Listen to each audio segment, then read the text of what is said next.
God, we got so much to do. We might as well just like burn straight into it, honestly. Yeah. Did a bit off stream because I do realize like there's no way in hell that I'm gonna, you know, be able to just stream specifically all the work and then be done with it.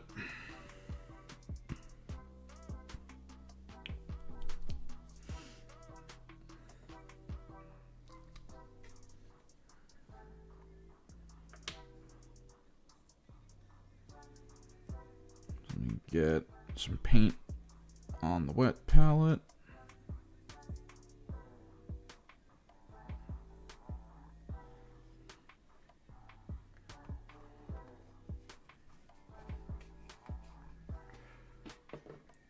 Toss a little glazing medium on.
Haven't tried the super glue effect yet. I'm trying to figure out something to do.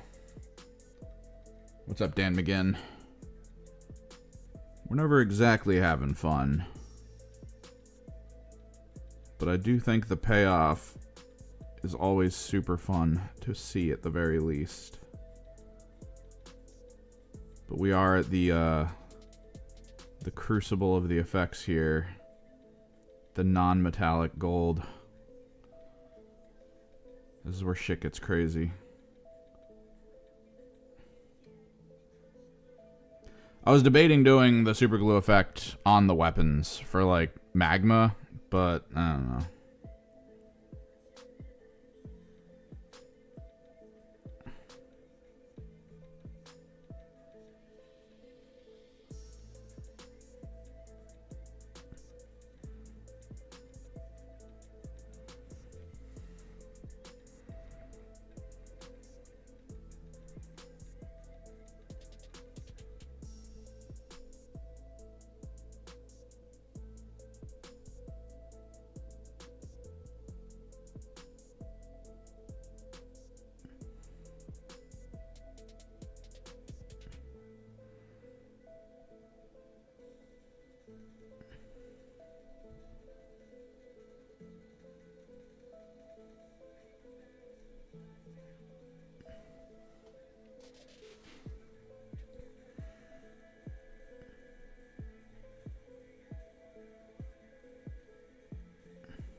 But how you guys doing? Any projects going on today for anyone?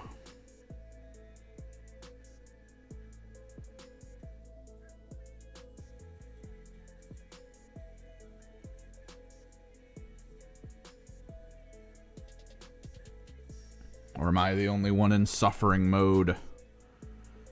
Suffer.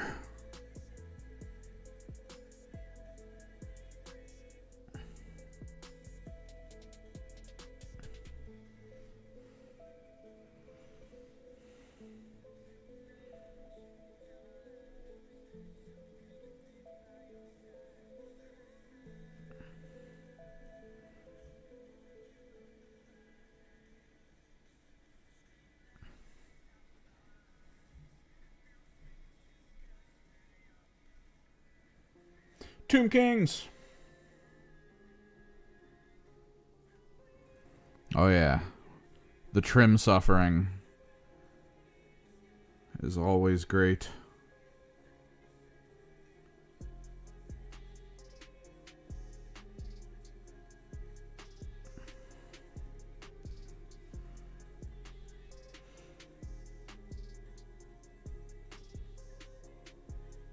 Considering timing, I'm almost certain what's most likely going to happen here is I'm going to have to get like most of this done on stream, and then I'm gonna finish it off stream. Like, there's no way I get all of them done. If I consider that prepping the trim on my people took me like an entire stream the other day, I don't think there's a way for me to like properly set this up.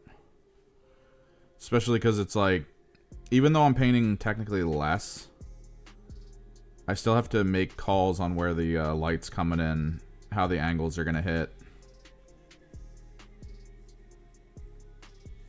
North Jersey. Damn, big. Is there a big Blood Bowl community out there? It's pretty cool. You guys do the clocks? The play clocks that I hear are very important to Blood Bowl?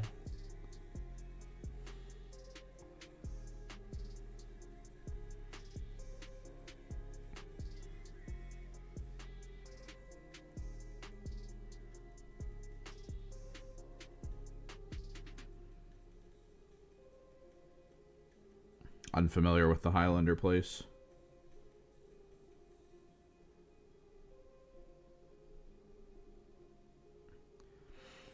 I don't get all the way up to Jersey to play. It's a bit of a distance for me. I did have someone from New York ask me out to a kill team tournament, though. As like a, I guess like a guest or something. Wanted me to bring my stuff. Like my demons and things. They were going to try to run a narrative campaign involving them, which would have been cool, but like the timing was just bad. I had a lot going on, and it was like maybe 2 weeks before I was supposed to be ready to go out there, and he was like, yo, can you come? I was like, no.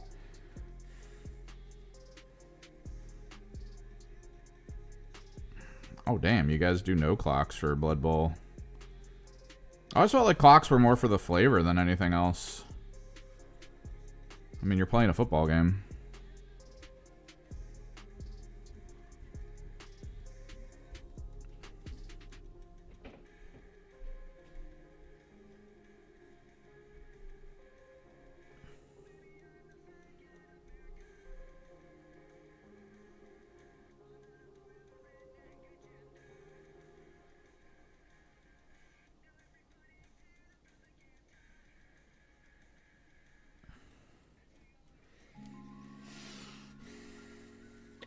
Well, good luck at your first tourney. Fully familiar with the rules?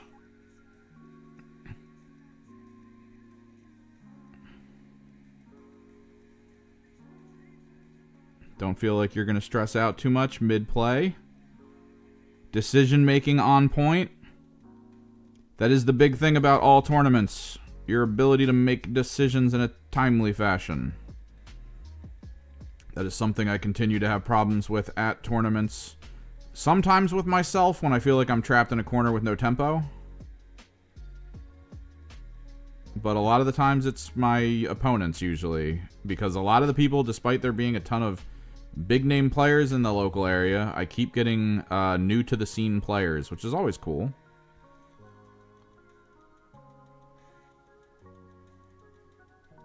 But there is no urgency with their interactions.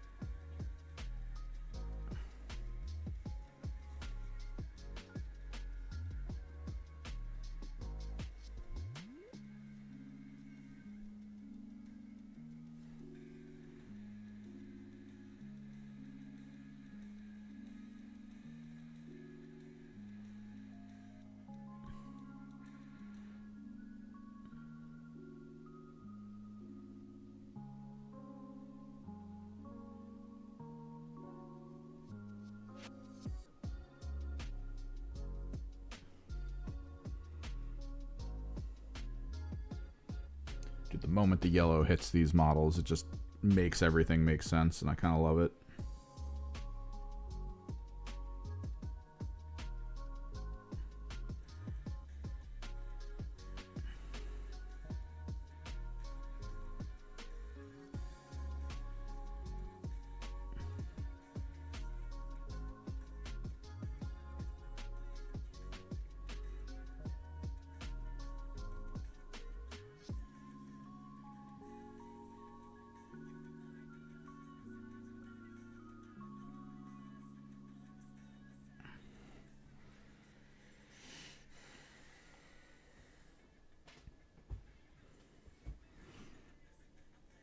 Nice.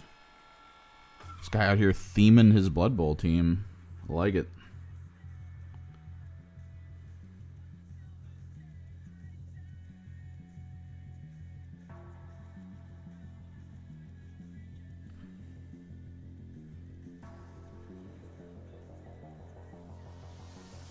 In a similar fashion with my Emperor's Children here, because I use the all-female heads situation for a lot of them, I do call them the Sisters of Sound.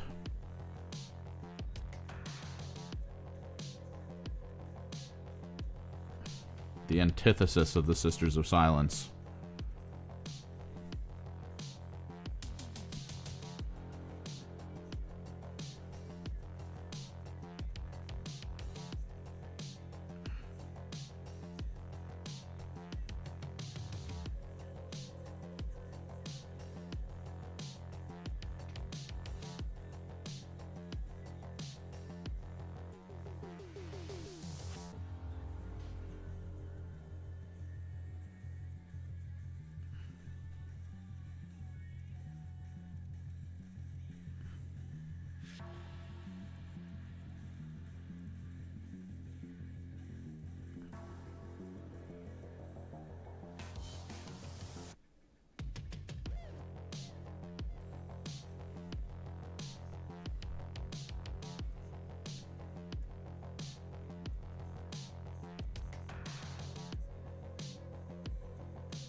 I do really like the So Flat paint, but yeah, you definitely need glazing medium for it. It would be way too thick without it.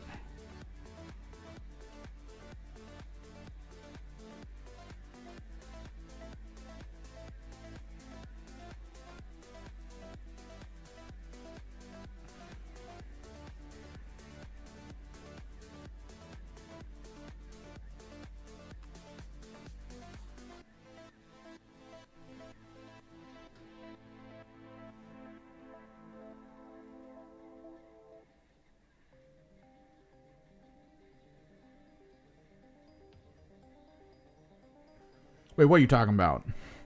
My on-screen figs? Wait, what's happening?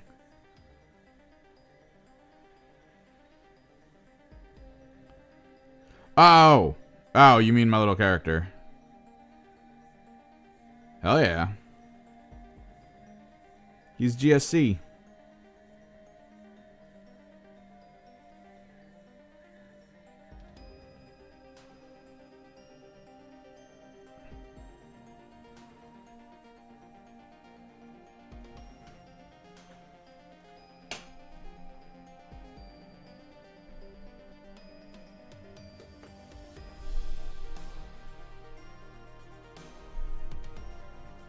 Yeah, I even got the little pet.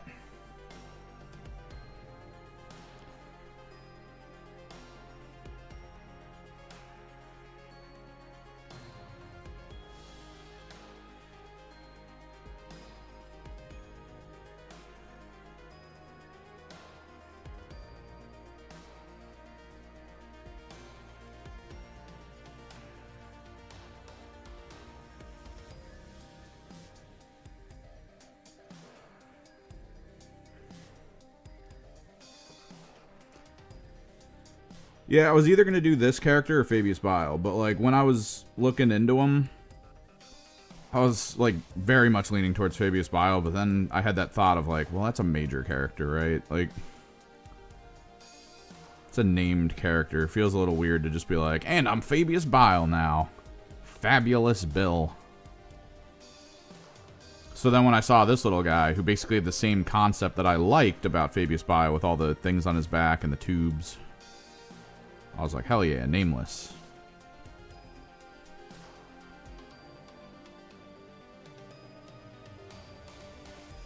Alright, yellow's pretty much done on this one.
He's an alright character.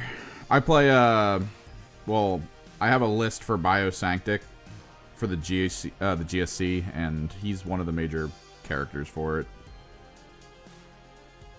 I don't really use him in GSC, though.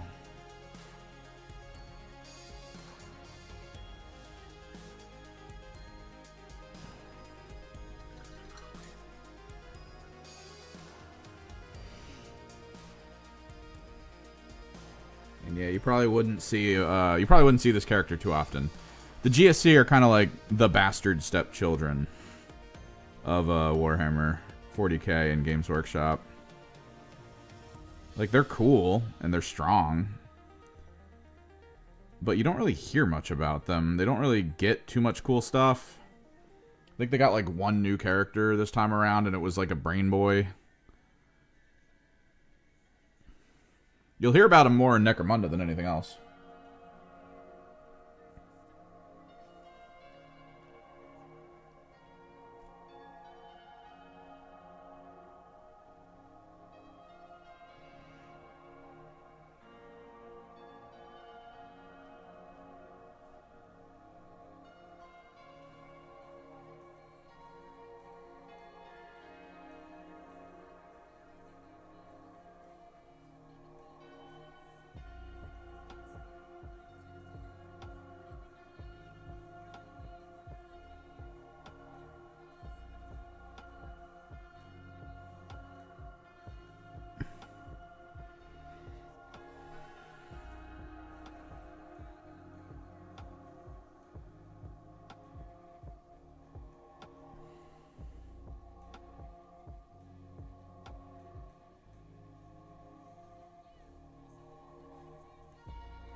Feeling a different playlist.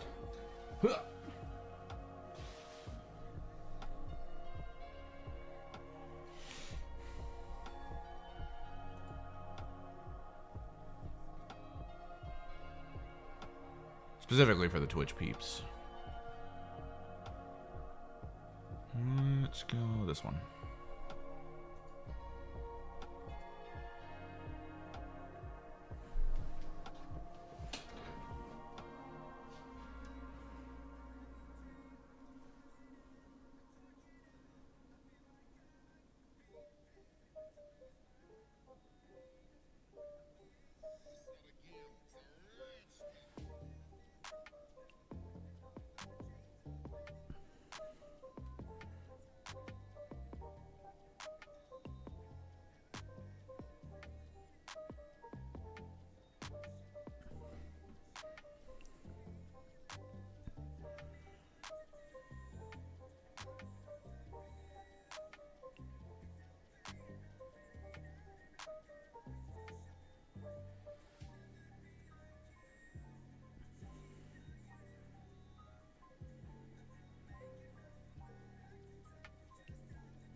I hope I can get some good time in with my imp children.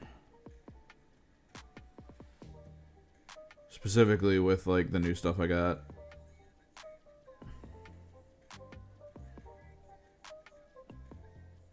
Because I think I might try to hyper simplify my competitive list. Just like big infractor squads.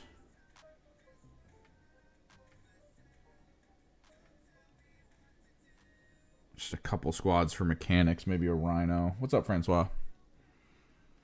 And then just lean into the Peerless Bladesman so I can just get lethal and sustain whenever I feel like it.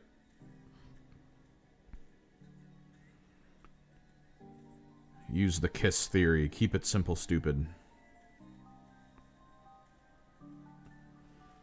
Everything in that detachment costs so much that you can't really think about using ploys at all. So you just have to simplify. Focus exclusively on strategy and what you're going to burn when you need to burn it.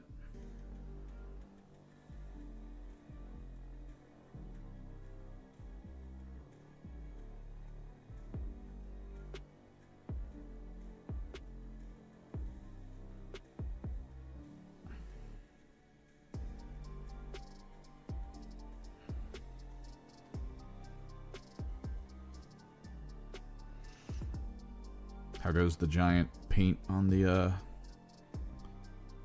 Aldari Titan? Still waiting on stencils or something?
What, applying a ton of the turbo dork? I feel like maybe if you like blended turbo dork into like ard coat or something, like enough of it, you could do a single layer. Right? Because ard coat's just like a glossy medium that dries kind of thick.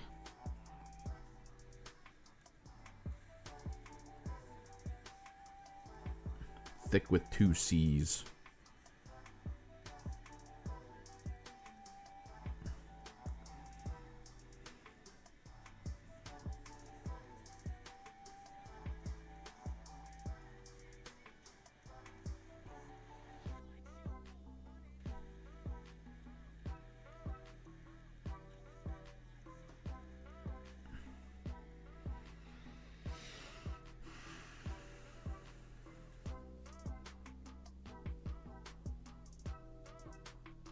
I'm gonna need corrected purple.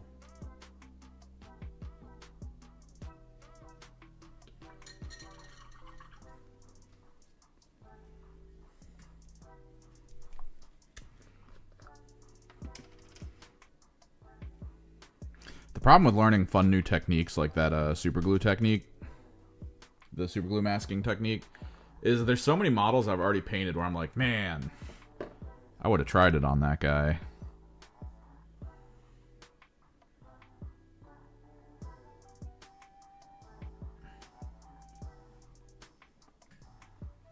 Bam. It's 2 down. For just the yellow. Not the highlights. Not the orange that I do from the underglow.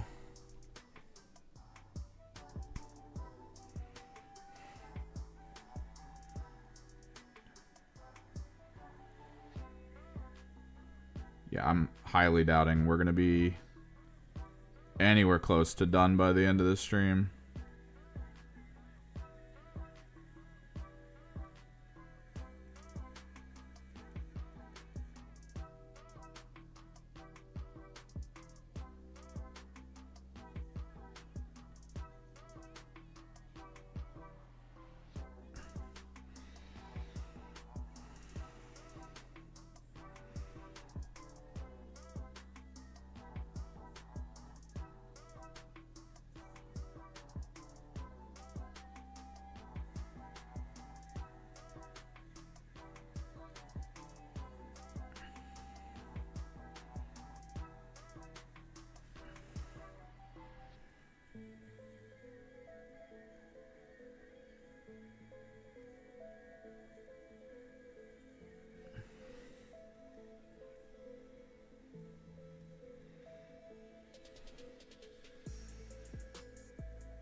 No, I feel you. I just think, like, there's a shot where getting, like, a nice, thick, drying medium for something like that could work way better than having to just apply the layers up. Something I'd probably want to test. It'll be like that one time my buddy merged ard coat with the glitter that comes from...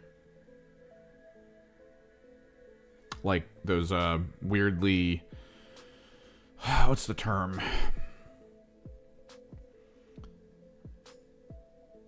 Like the kaleidoscopic nail glitter. He did that plus ard coat on the back of all of his nids.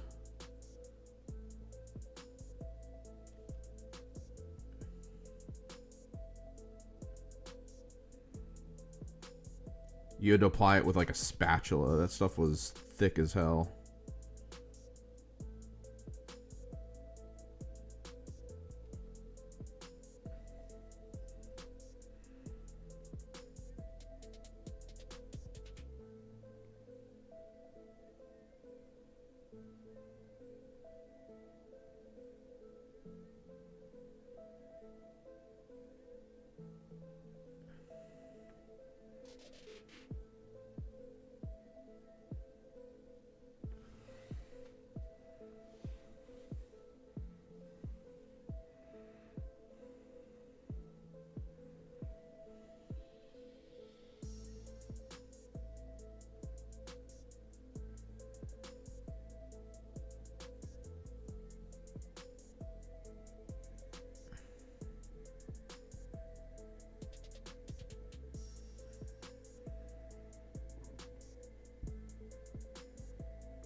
A lot of this ends up being stippling more than anything else.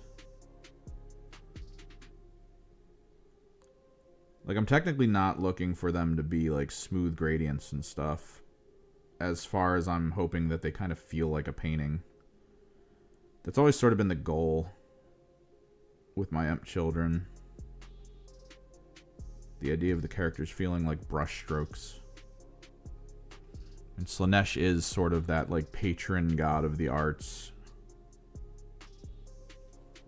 Outside of the whole drugs, sex, and death thing. Which is usually involved anyway.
That you know of.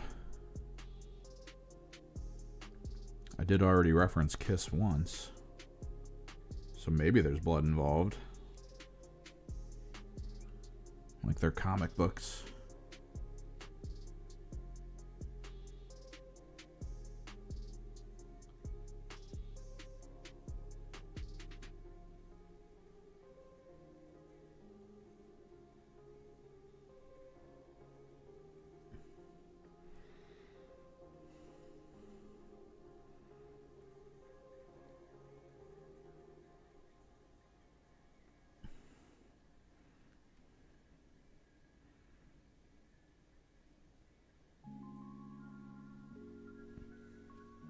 That wasn't a rumor, there was a video of it. And it was done in a way where it's like the like amount of blood would have been like so tiny.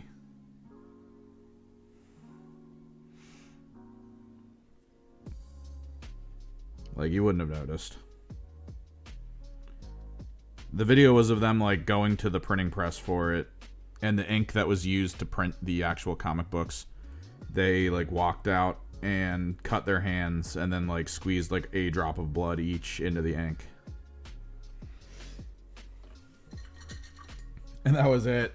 So it's mostly like, depends on how much of that ink made it to how many comics, right? Because like if they had to replace that ink container,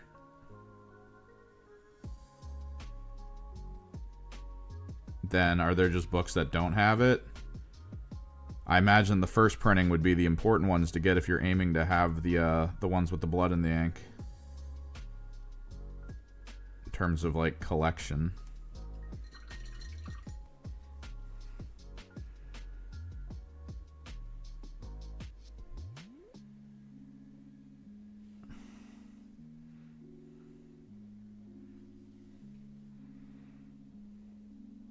Still, though, Kiss Coffins is the best thing ever. Their designer brand of coffin.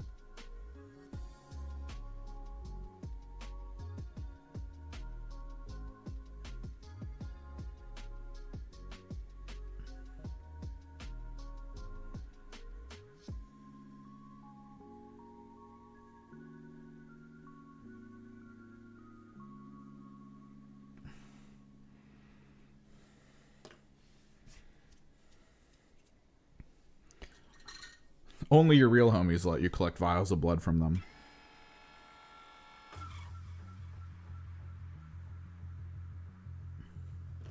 Isn't that right, Der Herminator?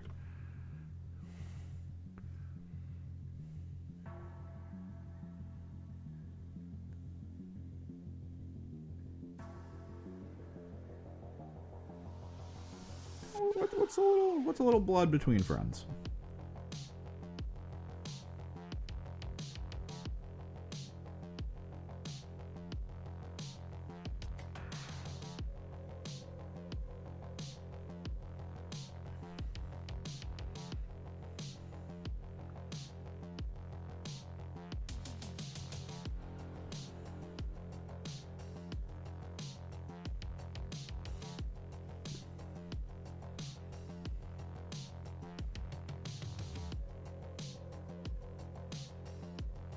One of the kill team groups is trying to do some games tonight. I think they're one of the ones that play up at like a store that's 45 minutes from me, and they always start when I have to go pick my sister up from her work.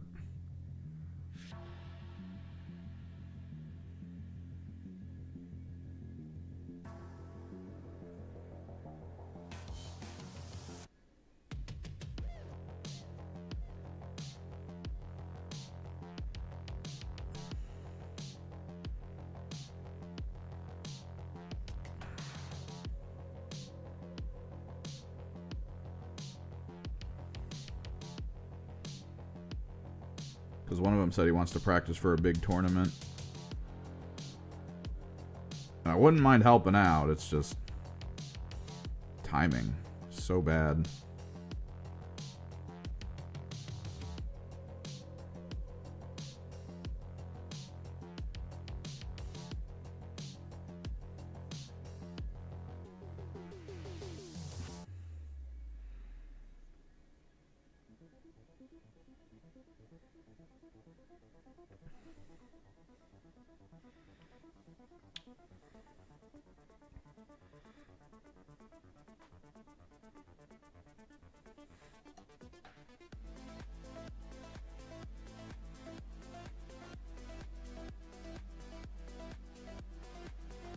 What up, Broshi? Nah, not the Palladium guys. The AU guys.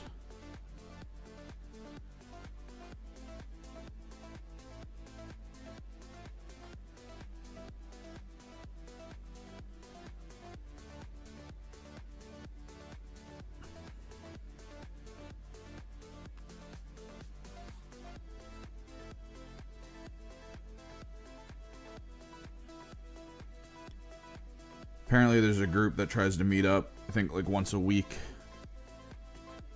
at AU.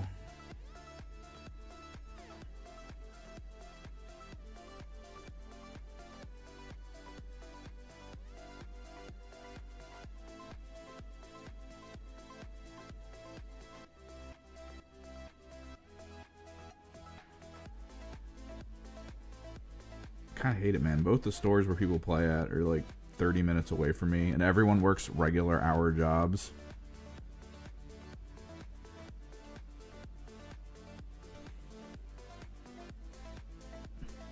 So their time frames are always like, we want to be there at 6 p.m. And I'm like, I don't want to do anything at 6 p.m. I gotta get ready to go to work.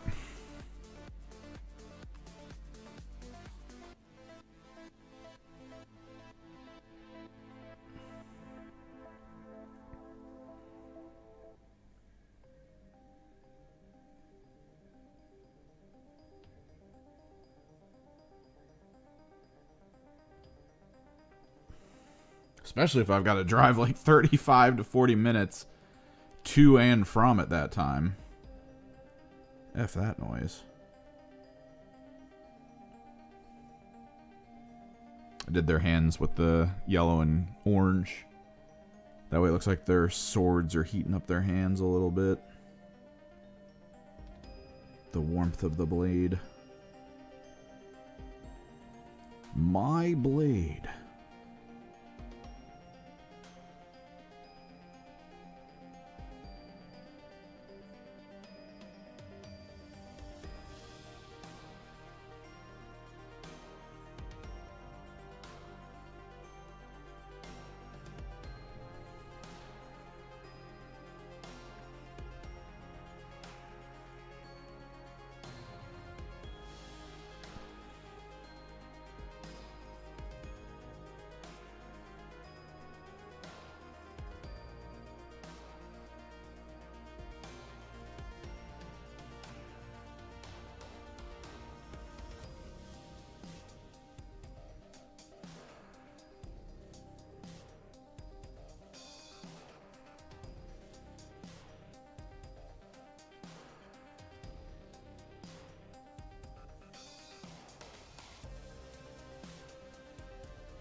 find myself once a day thinking that it's still great that the Emperor's Children answer to Primaris Space Marines is to give their strong Space Marines high heals.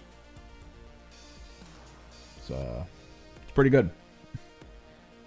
Well, thanks, Broshi.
It's going alright, Broshi.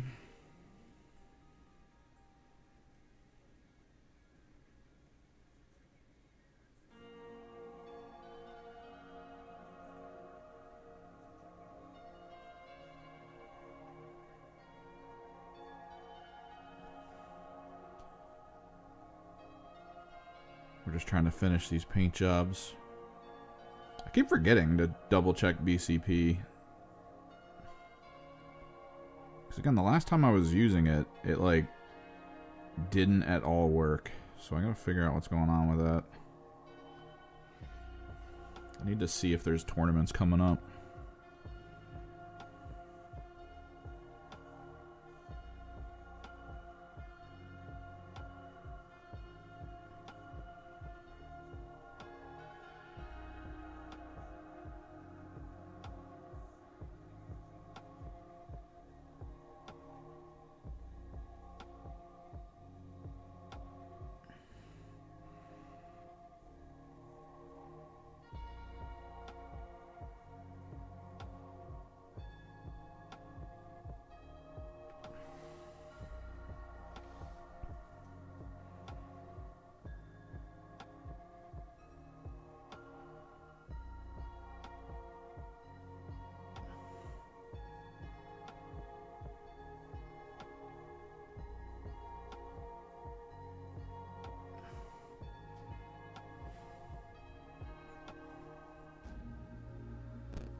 Just gotta remember to trust in this process. I might get another Land Raider, I don't know.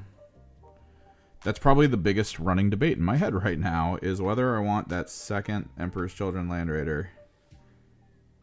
And if I'm still going to stick with the Horus Heresy Protea, Land Raider Proteus. I know that Games Workshop said I can use them, but I do feel that internalized debate of people being like, they're not the right size.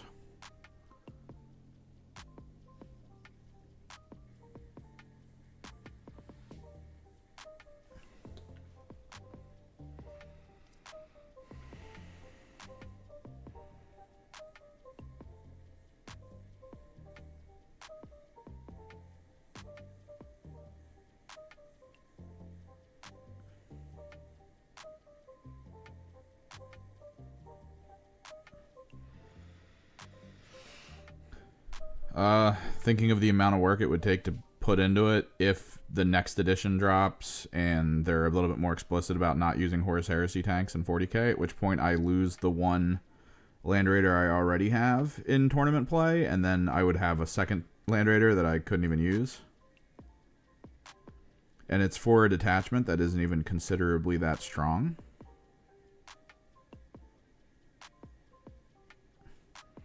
So it would be buying a mildly expensive, very hard to put together and put paint unit. Well, not very hard, but like a little bit longer term than I would like to eventually just not be able to use it.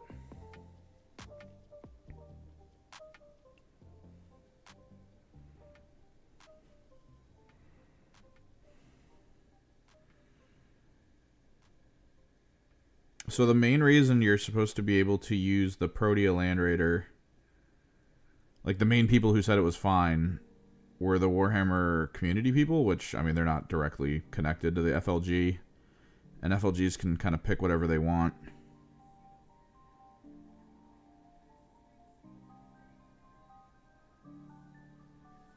So like they just said it out loud as like a Games Workshop statement. But if the FLG goes no, then that's that. It's the final say.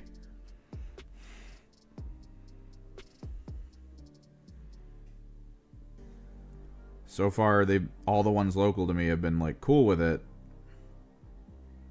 But at some point, they might be like, we're no longer cool with it. And then even Games Workshop would be like, you can't use them anymore. They were doing it because they legended like all the Horus Heresy stuff. They had data cards for every Horus Heresy thing in 40k because a lot of people were trying to get into it and wanted to make sure they had other things they could use those models in. Meaning, you know, everyone around me plays 40k. I'd like to be able to play 40k with them with these things. It's kind of how it worked. But the rumor is that they're trying to make it so that the 30k models and the 40k models are all very separate. To the point where that Castigator I bought, the Knight Castigator, there's a mild chance it might not have rules in 11th at all. Just like the Lancer and all that. Like, there's a shot that those might lose their rules. Despite everyone having purchased them specifically for, like, 40k over 30k.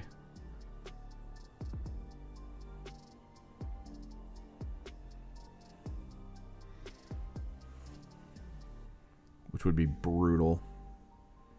Because I really like my Castigator. I did a lot of conversion on it.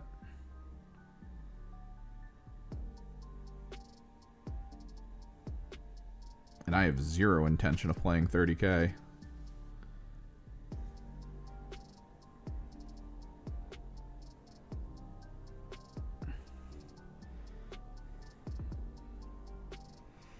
I mean, you can have that as your opinion on it, and that's fine, I guess.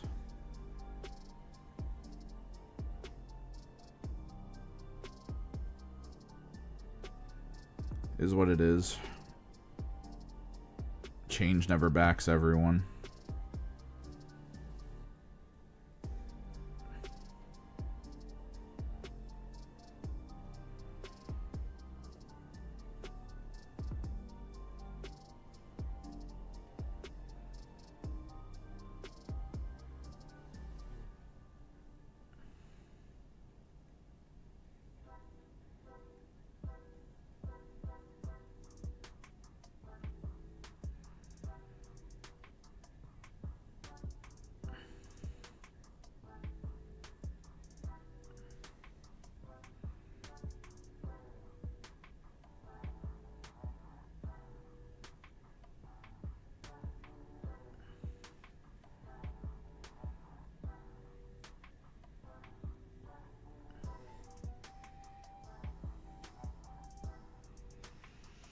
Well, depends on the trend you're looking at, I guess. If you're looking at the trend of, like, I like the old stuff, then yeah.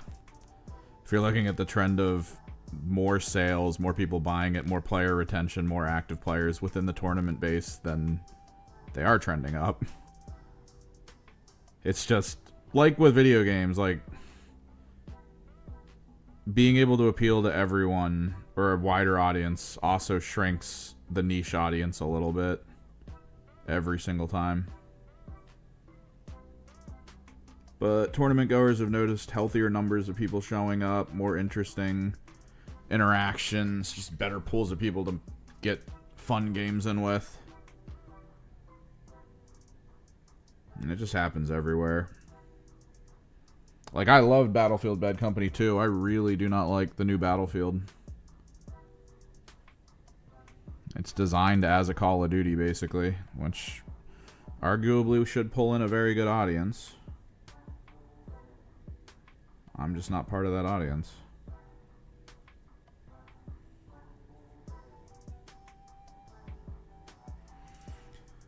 Watching some of the Arxis games switch over to auto combos and stuff to try to pull in general users and players. It's like, alright, that's cool. Just not for me, I guess. See, but you're just applying the doesn't know better to them. I mean, one of the top players was fairly new to the overall game. The only reason he joined it was because of the later stuff. And considering the old stuff to be better without recourse is not a way to look at it. That's just like a cop-out. Because, I mean, the same could be said in reverse. Well, the fact that you don't want to know better now is, it's like, it's just not like a real statement.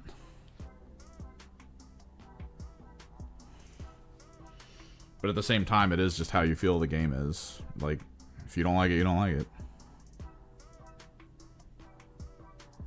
It how it be, dog.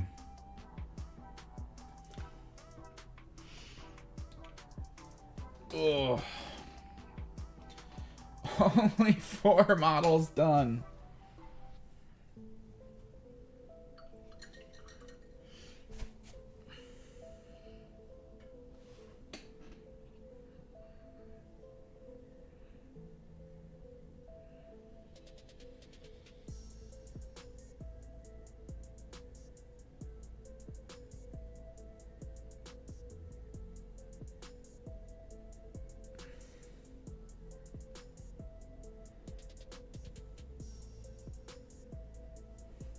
Yeah, and that's a fine argument, I guess, if it wasn't that, like, specific people tend to always win. It's not like it's not like how, like, aim assist in, like, a first-person shooter works when you crank it to full and, like, anyone with a Twitch reaction can suddenly become a really good player.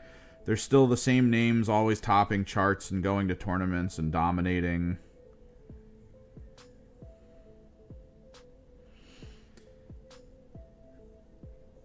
It's not like the skill ceiling dropped a ton.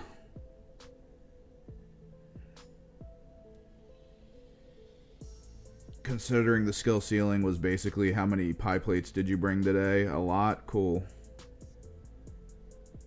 At least that's how third felt back when I played that.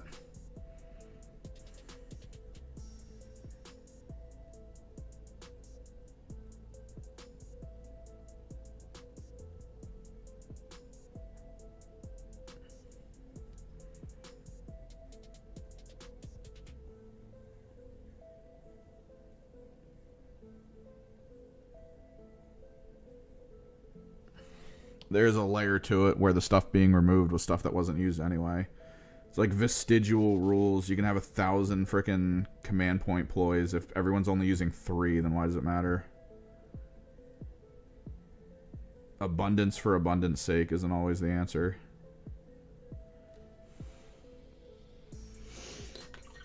Simplifying terrain down, even though people will claim that terrain is still stupid like the old stuff, was probably needed too. Compared to the old systems, which was just like, it just kind of works. I just kind of see you and I'm just going to shoot.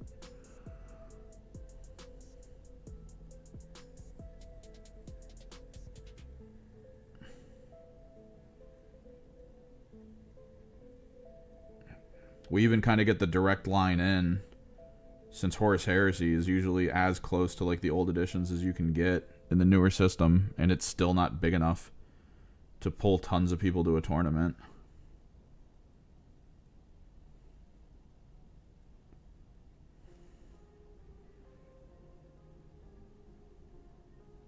Feels more like leaving your kids in the ball pit when you're like trying to go to the mall to find stuff. Just leaving the crowd of people who are like, old was better. It's like, cool, here's your Horus Heresy. It's an alternate iteration of an iPad kid.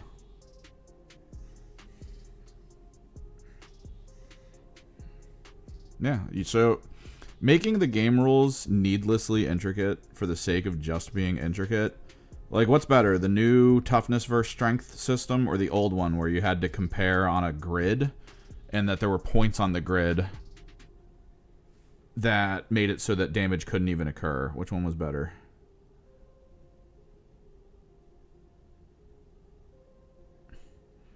I'll tell you which one we abused more when we were playing it.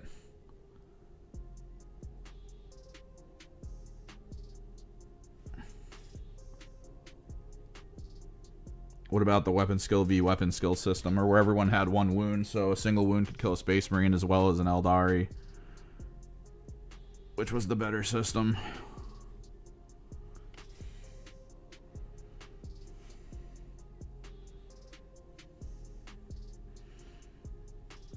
Weirdly, back in third, the way the wording was actually kind of made me a little happier for the shooting phase, but no one ran it that way, and now the new system is kind of like straight up what it was back then. The whole system sounded like, at least from the wording, because we spent like an hour reading this in the book, was it sounded like during the shooting phase you had to declare all of your shooting, like every single squad that was shooting every single enemy, before then rolling it out, which meant if you overabundantly shot into one enemy, you wouldn't be able to shoot into them with the same squads, and then that would be it. Like, you would have wasted a squad of shooting. But no one played it that way. Everyone played it the way it plays now, where you just go down the line and shoot, and then pick a new target, and then shoot.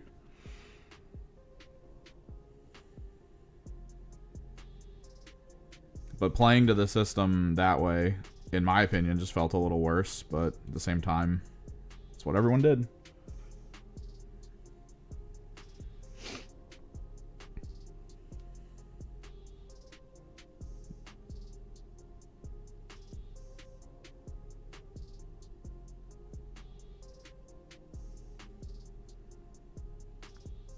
I thought glancing hits still worked. I can't remember how glancing hits worked for armor. I know you couldn't get to the piercing table, but you could get to like the glancing table with some stuff. And it was never good.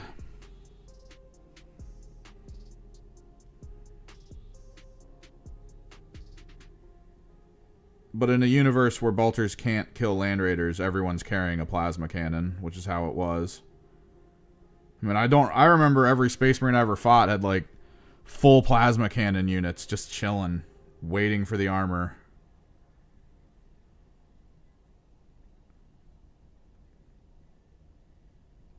Which was kind of like the similar argument to old kill team versus new kill team. It's like, oh, we prefer old kill team because you could build whatever you wanted. And then every tournament was either a squad of Nurgle Terminators at the top or a squad of Imperial Guard with plasma guns. And like, that was it. That was the quote better unquote way to play. It's like, alright.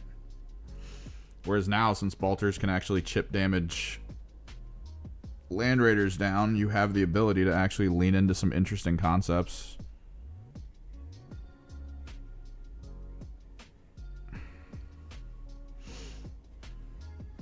You don't normally see them though. Metas still form. Strong units still rise to the top. Nothing's changed there.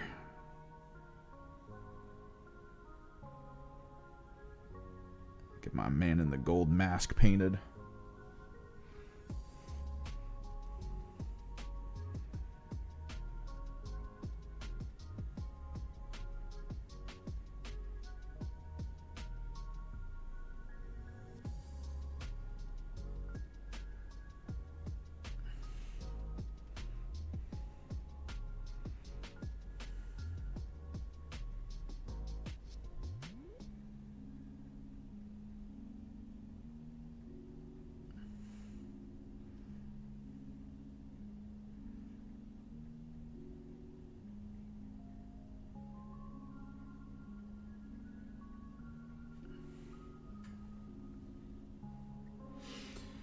No one plays them because, as people have quoted, they're hard to move around.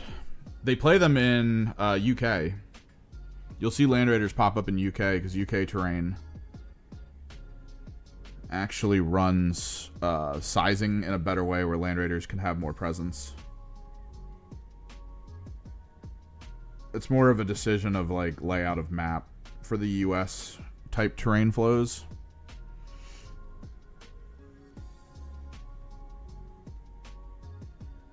It is very difficult in US competitive terrain to move a Land Raider to a place where it matters, which is why it's just easier to run more people or small vehicles. But all last year, whenever I watched like online recaps or videos of people playing over in the UK, like most people would bring a Land Raider Redeemer or just some form of Land Raider because there were so many spots you could put it where it would be very annoying.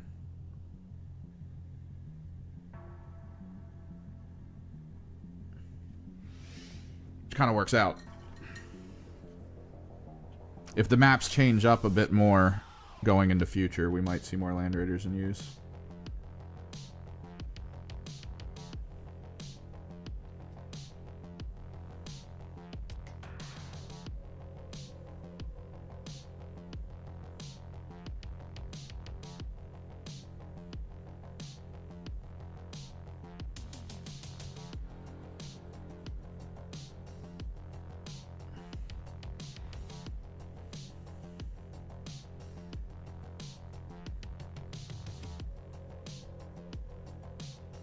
To be clear, I'm not trying to win you over to play the game. You don't have to play the game if you don't like it.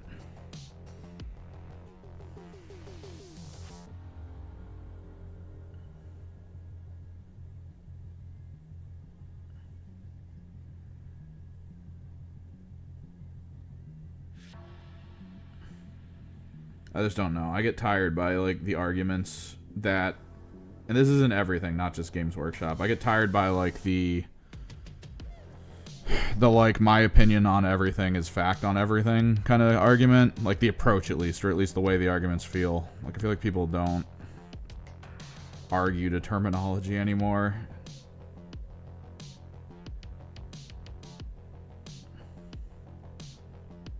Like my buddy plays Drakari, or he wanted to play Drakari. He had 2 of those Tantalises.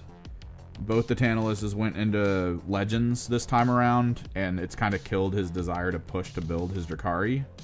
Sure. Fully understand. Because he wasn't finished at the time, and he had the dual Tantalai ready to go.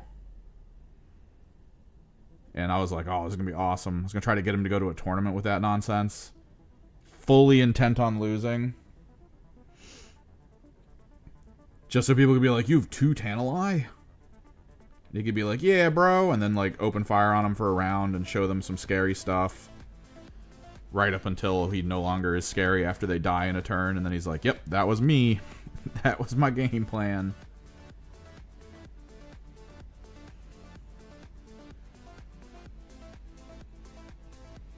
Yeah, that's fine. Super heavies deploy well in Europe. One of the guys that wins overseas a lot, I think he's using, what is it? It's called like the Astraeus or something. It's that giant Space Marine tank. He uses that one a lot.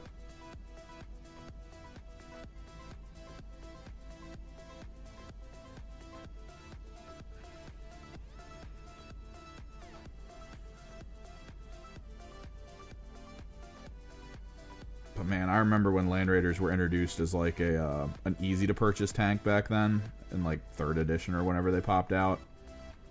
Around that time, they were a little bit more easily accessible.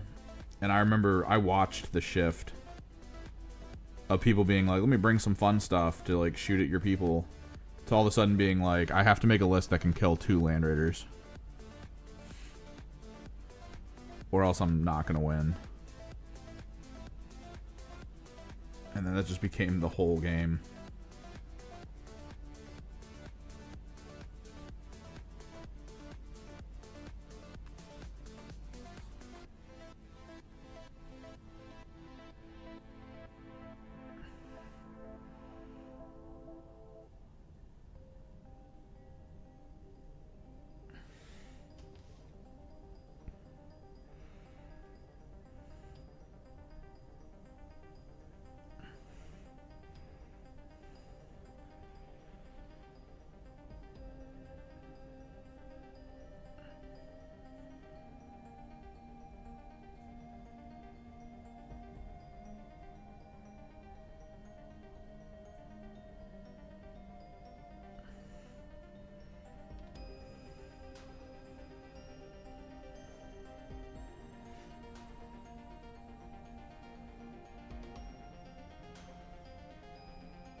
I do kind of hope they do more with terrain. It's my same issue I had with AOS when they relaunched AOS, and I was reading all the rules, and they had cool terrain rules. Like, they had really cool terrain rules, and I was like, oh, this could be fun. But then you watch tournament play, and tournaments, like, there's 4 pieces of terrain on the field. None of them are related to most of the rules. And then it's just like, go. It's like, man, someone really should take a reassessment.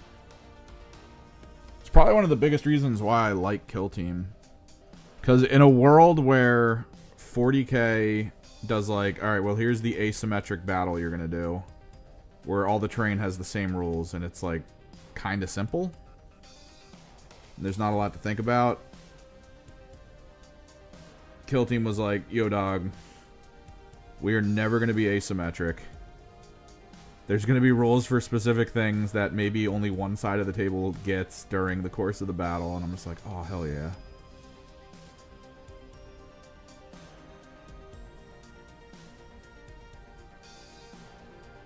You're going to know what side of the board you're on before you pick your team. That way you can have like the choice, right? Like you have a third story you could get to in Vulcus, but then you don't get that side. Maybe you don't take your sniper. Maybe you don't take the heavy weapon guy. Maybe you lean more into on-ground people. And like that's where the fun really begins, is trying to be like, oh, I can't do that. Guess I'll do this instead. And just getting in there and shredding kids.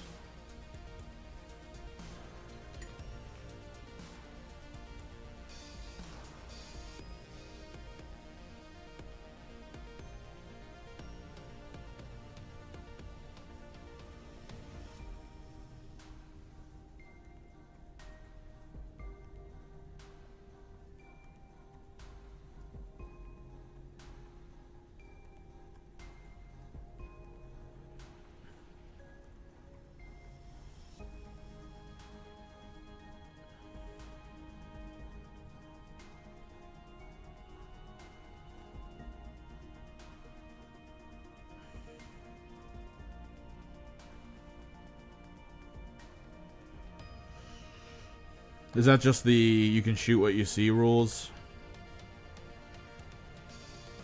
Because those rules are the reason the parking lot friggin' guns existed.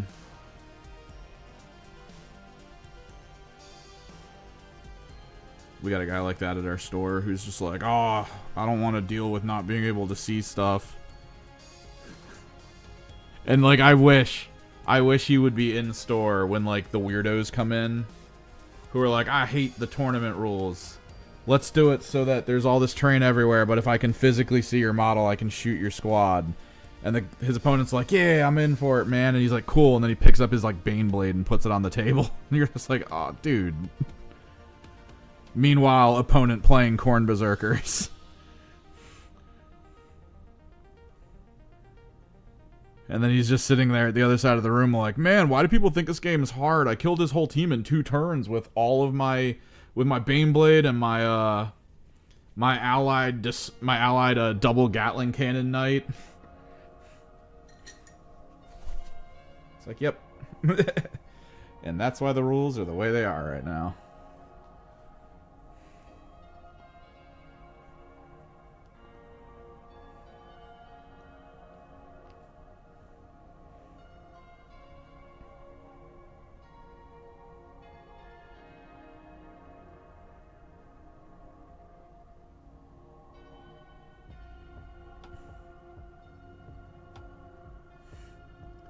It's you. It's your fault.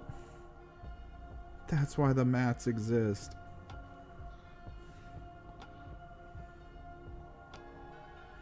That's why flyers suck now, too. The end of 10th edition where flyers were king. Ooh. I almost bought a Helldrake for my Emperor's Children. Finding out that those are toughness 10 versus the T9 that the rest of them are, that was crazy. It's like, yo dog, I might do this. Might make a mistake. Go the Court of the Phoenician Spend 1 command point, send tank through wall.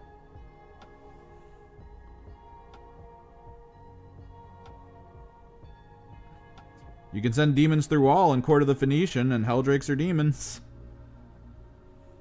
So are Mauler fiends.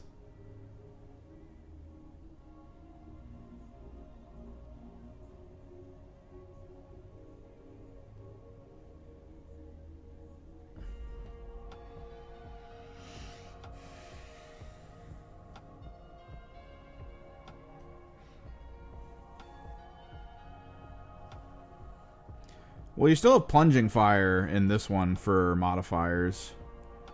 I remember in 3rd you had the whole, like, oh, you're in terrain. If someone charges you, you get to attack first situation. That was a part that I hated about 3rd the most. Was the initiative numbers. Different squads had different melee speeds and therefore would go at different times. And you had to, like, know them all by heart.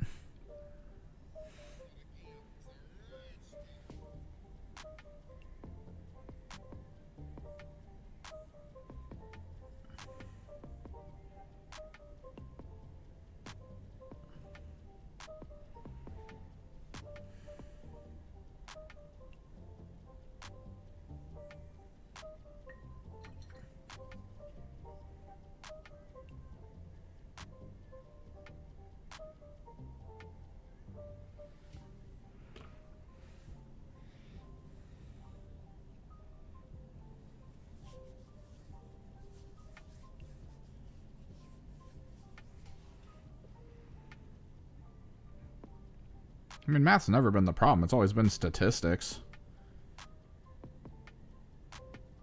If in 2nd edition, the best thing you could do is buy 100 Guardians and just shoot everything with 100 Guardians. You don't need to know math. You just shoot with 100 Guardians. I remember getting hit with that in 3rd. That almost made me quit the game. Like, what's the point in playing if the whole system was just to buy 100 of the cheapest units you could so you could roll thousands of dice in one turn and then kill everything your opponent has because they can't withstand the force. There's no value in that. That's the Crute Jail system.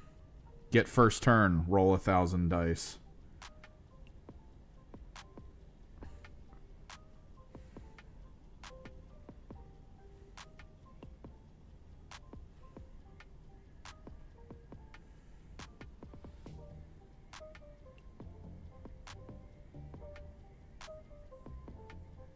I feel like this math you're talking to me about isn't actual, like, real math.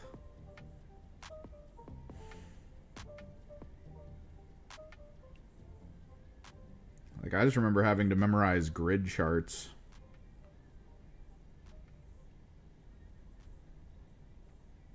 That was, like, the key thing I had to do back in 3rd. It's less math and more just general memory.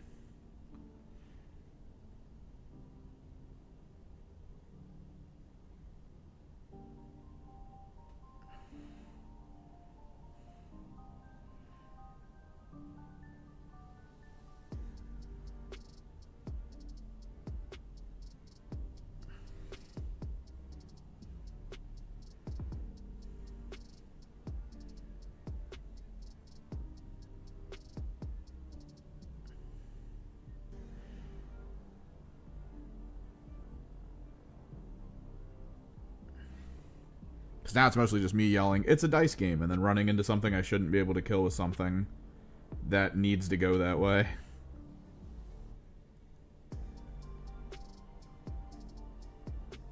And then watching as the statistics gods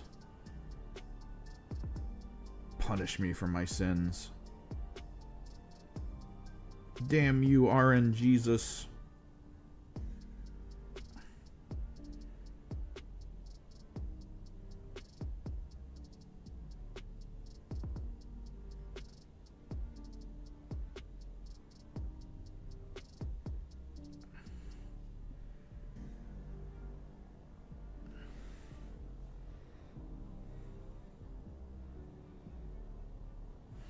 Oh, so you're just talking about frickin'...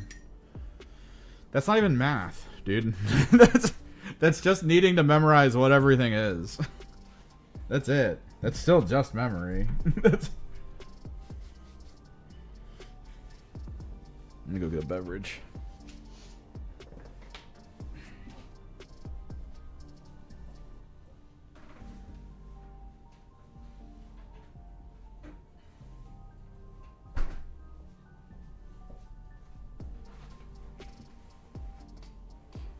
That's still me needing to remember, like, all right, well, what on this field's hardened? But no, so it's not like I can't do that. It's more, wow, this is really boring. Like, wow, nothing's happening because we're all sitting behind hardened bunkers. This is great for us, I guess. Dude, it would be like if 11th edition came out and Games Workshop was like, all right, everything's D20s now. And there's like a vastly wider array of things that can happen and things that you are required to do in order to like do damage and shit. No one would want to play that.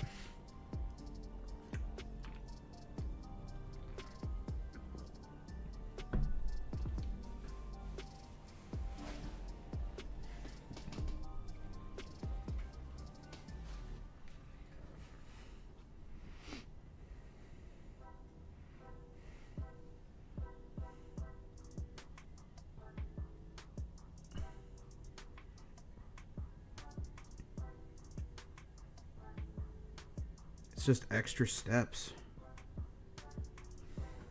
I wish to roll dice and pick people up. Minuses still work today. I mean, they're still stacking minuses. It still happens in the current system. Rather than doing minus to hit, terrain mostly interacts with armor saves. Although there are armies where if they are in cover based on terrain, they do get like cool benefits.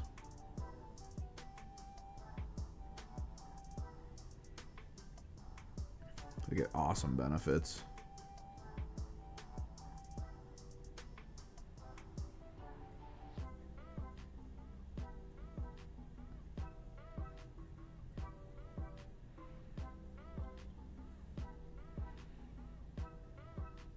Multi-cover.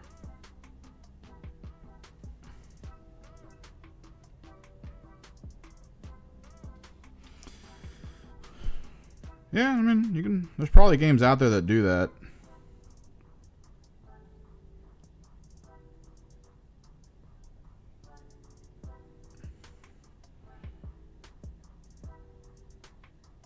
I do remember knocking guns off of tanks in 3rd edition.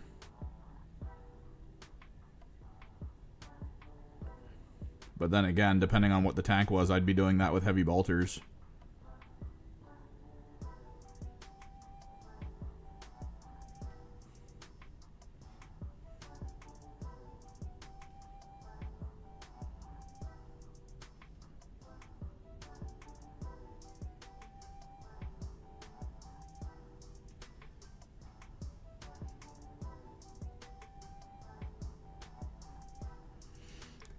There again, though, it's just more to think about. Just more factors laid in.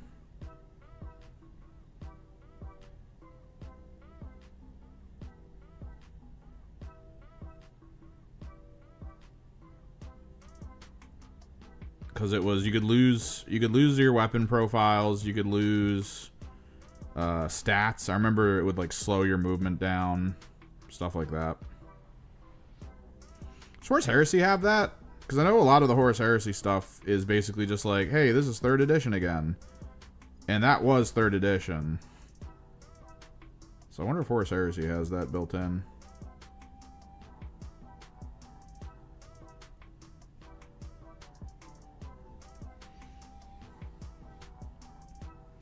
Because I feel like Horus Heresy would have more point for it.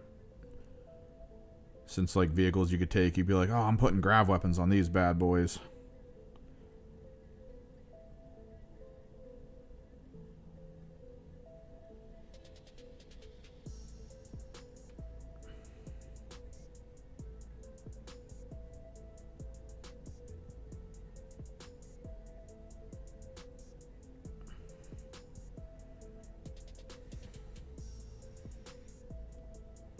And then there was the glancing chart and the piercing chart. You would have more access to the piercing chart if you brought more indirect weapons, because firing an indirect weapon would hit the top of the vehicle, which was always like the lowest armor rating.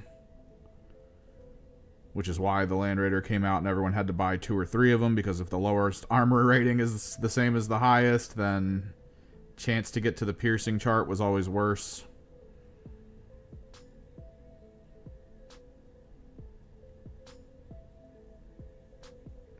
It's kind of why I think, I want to say Dreadnoughts were 12, 12, 10. Preds were 13, 11, 10 or 13, 12, 10.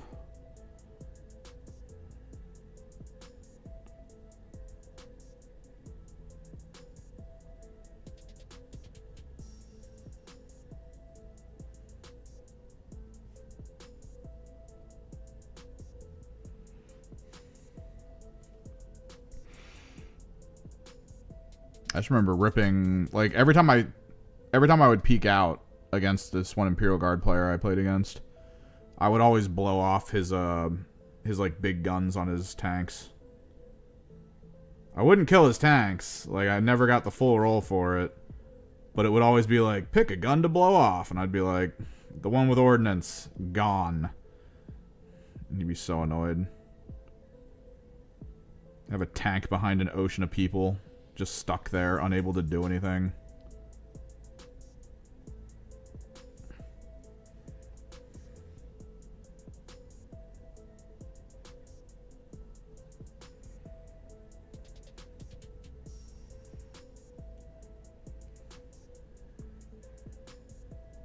Well, I mean, all those options just mean they have to go to YouTube.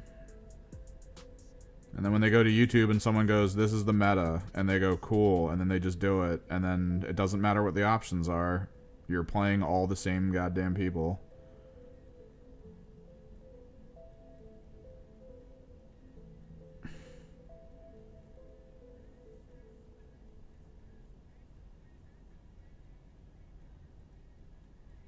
Like, again, none of that mattered. The only time it ever came up where someone actually brought up the real reason why the points mattered was back when people did dick things like taking 2-person squads of very specific squads that were near impossible to shoot at just so you could do missions. So you'd, like, certain armies would have people who could be like, oh, I have a 20-man, or I have a 20-point unit that's, like, unable to be killed. And it just scores all the time. I don't have to pay more than that. And it's like, you never see someone running a full squad because of that. And it's like, why are we even pretending? Like, there's choice. It's the issue, which is kind of the same issue that I had with things like, with like World of Warcraft and stuff eventually.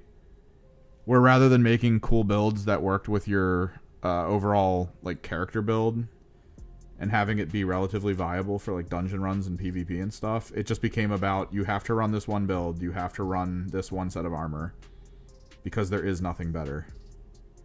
It's like, alright, cool. Thank you for giving me 1,000 skill choices. And then telling me I really only need to go one route. Super cool, guys.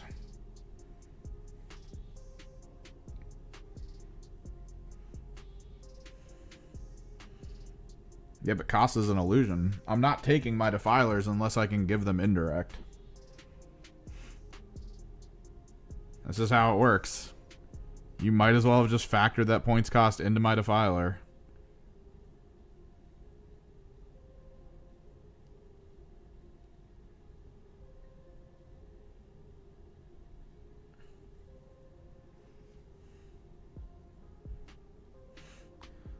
There is not a world that exists where I will go to a tournament without the defiler having indirect.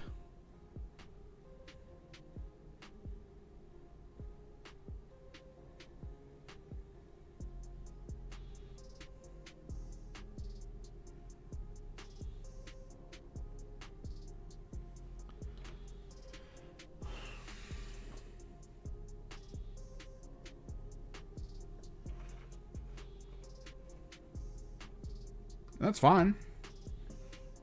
That's why I'll do my double Helldrakes now. If someone's like, yo, let's just dick around, I'll double Helldrake.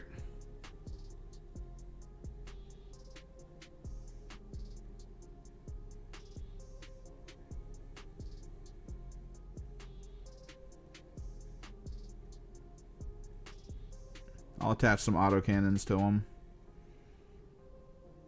Move away from the flamer a little bit.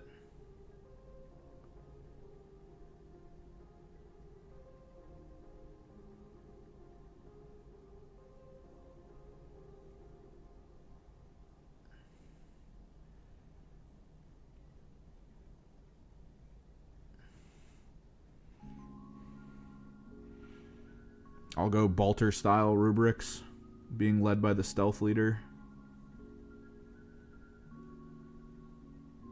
instead of the more common flamer ones.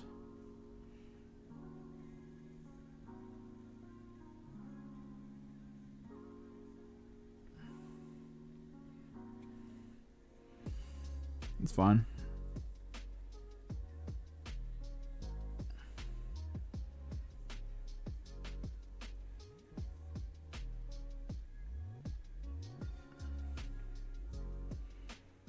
I remember running in 3rd edition a Chaos Lord that cost like 500 points.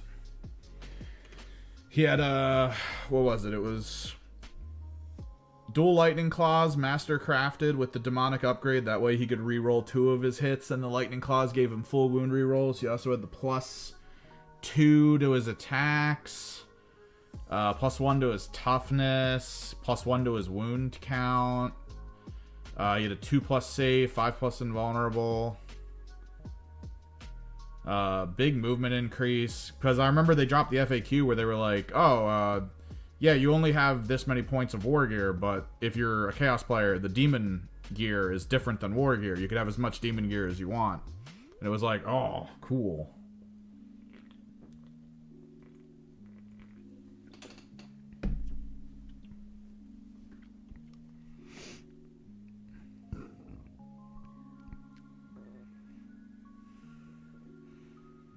Never winning a tournament with it. Barely winning any games with it.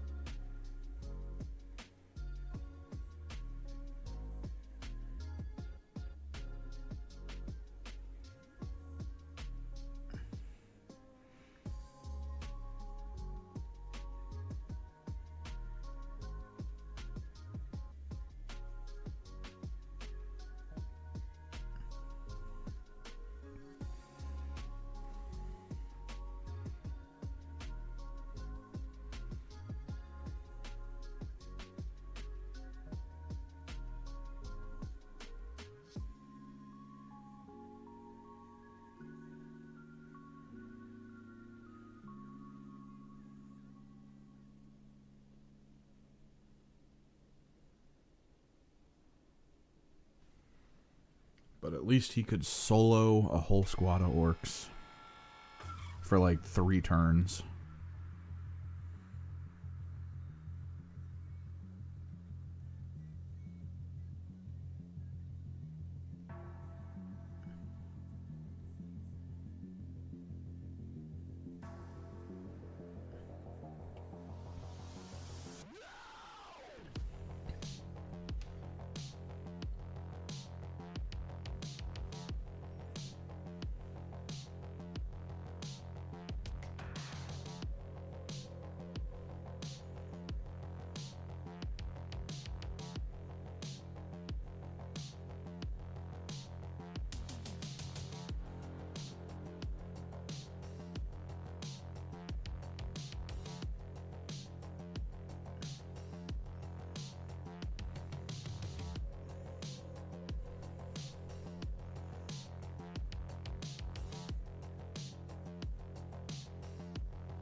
Who knows? Maybe they'll go back to war gear costs in 11th.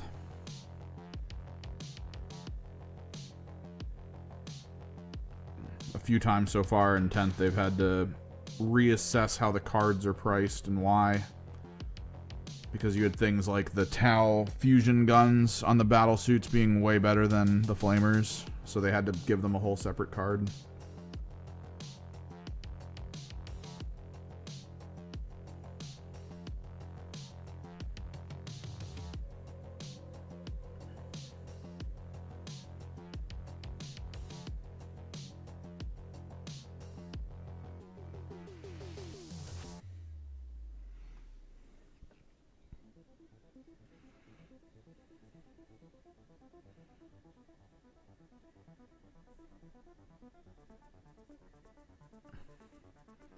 I certainly don't think we need to go back to force organization charts, though.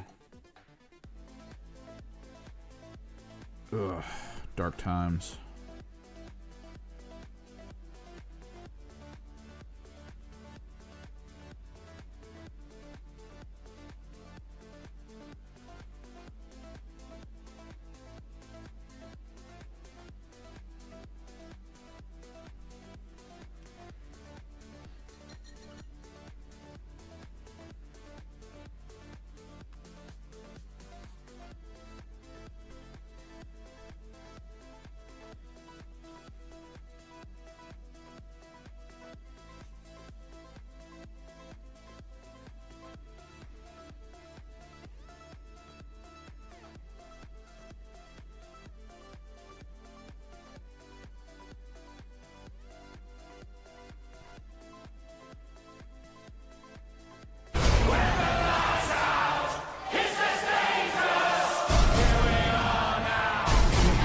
Heresy exists now.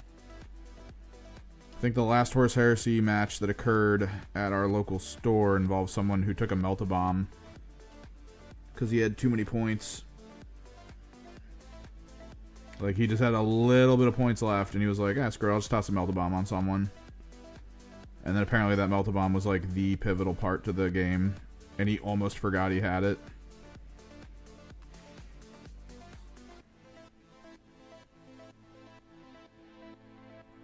Which is great in a narrative sense. Which is why Crusade is kind of fun.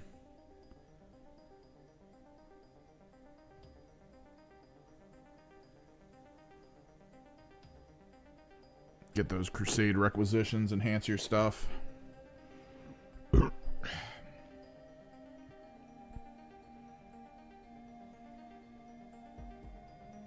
Yeah, and like I said, that's why Horus Heresy exists. It's the ball pit for people who prefer playing the older style of 40k. Since usually 90% of them played Space Marines anyway. It's literally the universe of Space Marine v Space Marine. That is it.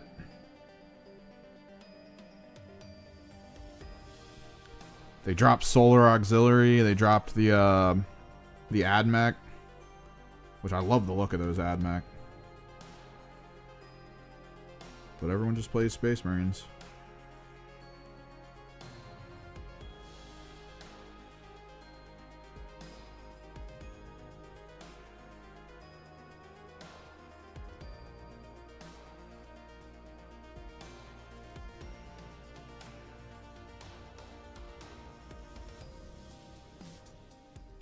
Which is kind of hilarious, because that's always the conversation. For the one guy that I ran into at the tournament.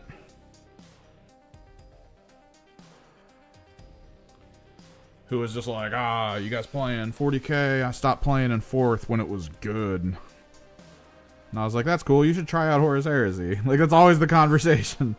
It's like, ah, I see you like old stuff. Have you tried Horus Heresy?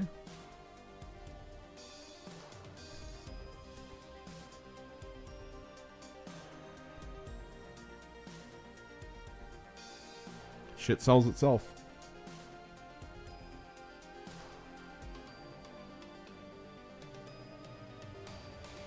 $40k AdMech is hard as hell to beat. That guy cracked the code. Now everyone's doing his same shit. Although it does cost a fortune to achieve his goal.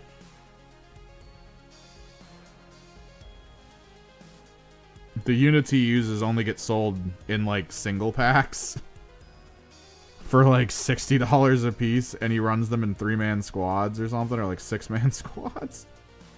It's like, dude, Jesus Christ.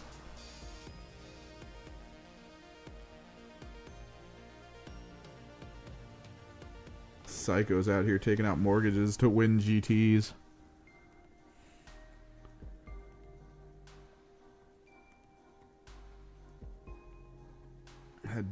Be how it is sometimes.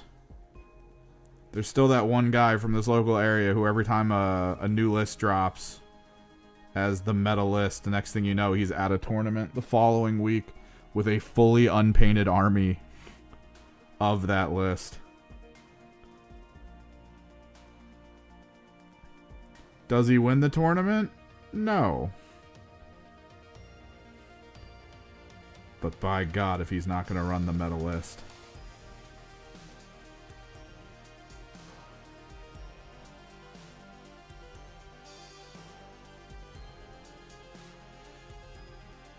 It's like that issue in Magic the Gathering. When someone's card deck list that wins like a tournament hits the friggin' Reddit, next thing you know, all those cards are just gone off the marketplace.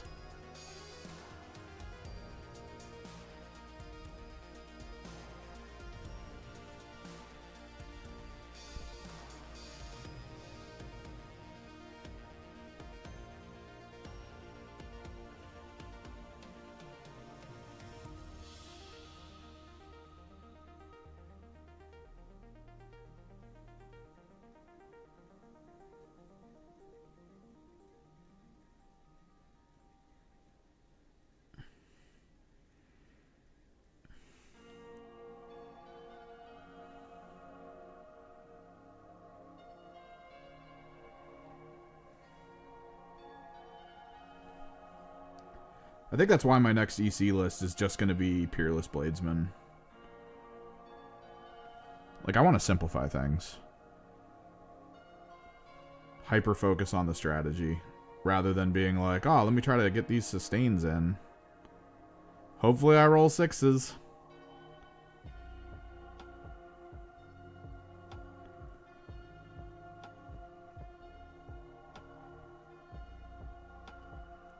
Peerless is very much the, you get like one shot at being decent during this entire round. You're gonna get one. If you mistime it, you lose.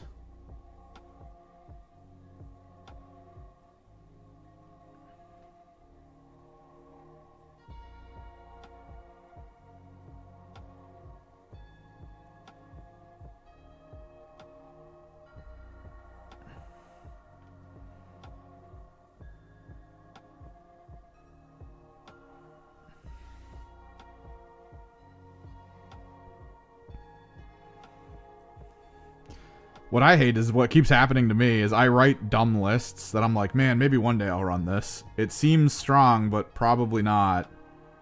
And then next thing I know, like Meta Mondays or whatever the new one is, because the guy that did Meta Mondays, I guess, is like busy with work or whatever. Like someone will drop the meta lists on like a Wednesday or something on Reddit, and then all of a sudden a list I have sitting on my computer from like 4 months ago is like the 90% win rate list for that faction and is about to get nerfed. It's just like, damn it. I could have played it. I could have been that guy. I could have been the one playing it, and everyone at my store would be like, this is crazy. And I'd be like, yeah.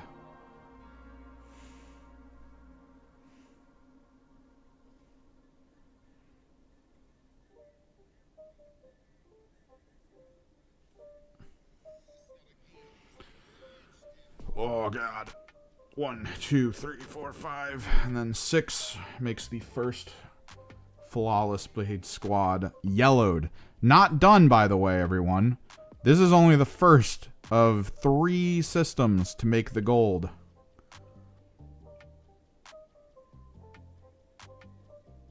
We have so much more to do after this.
I don't even care about being anti-meta. I wish there were more team-based tournaments happening, like locally. Because that's where I think, honestly, the best 40K is played right now.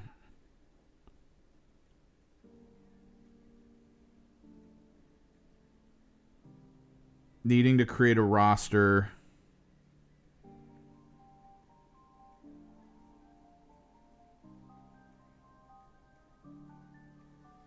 of decent players built around specific factions.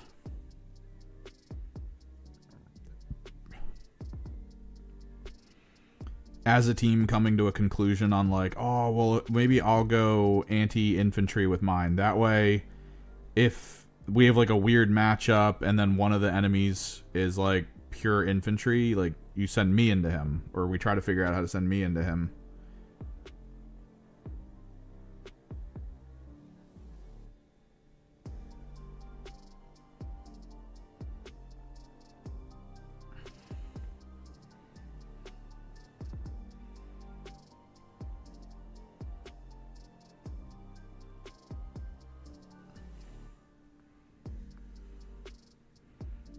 Like that was getting big in the first, I want to say, year of competitive.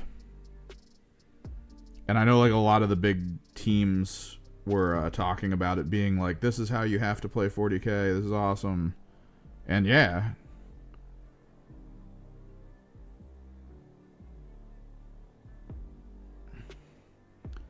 We did it once as like a club. This was before I started actually like being okay at 40K and kind of understanding the gist of what I should be focusing on.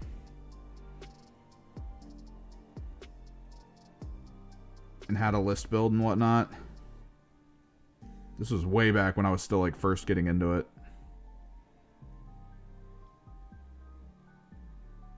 Or rather back into it.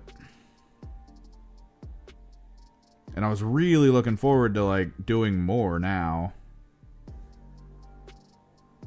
But most of the RTTs around here are just 1v1. All in practice for the GTs.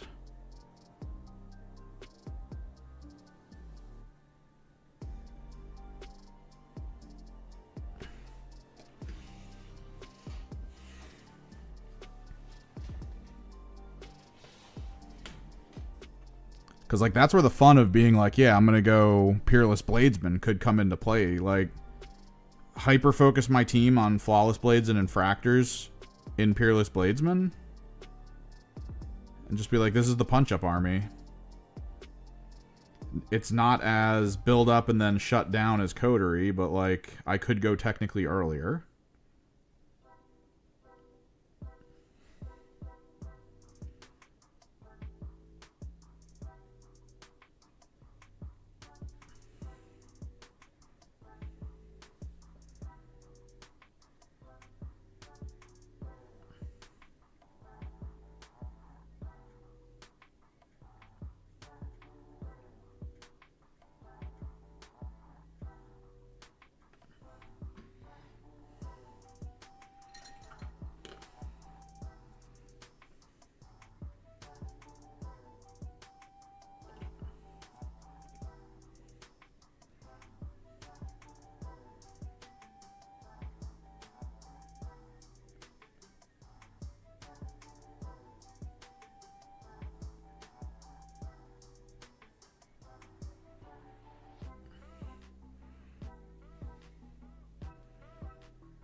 I wonder if flawless blades are going to get another buff. Like, it's the weirdest thought ever. I think, honestly, one of, like, the best things you could do to the Emperor's Children right now would be to introduce a new character who's, like, a generic who could lead the flawless blades and give them, like, a cool bonus. Like, yeah, giving us a tank to put on the back line is probably the primary thing they should probably be thinking of doing. Or, like, a cult-style unit. That'd probably be good.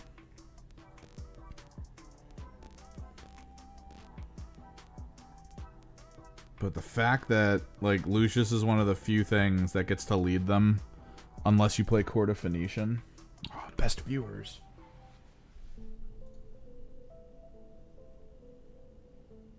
Bam.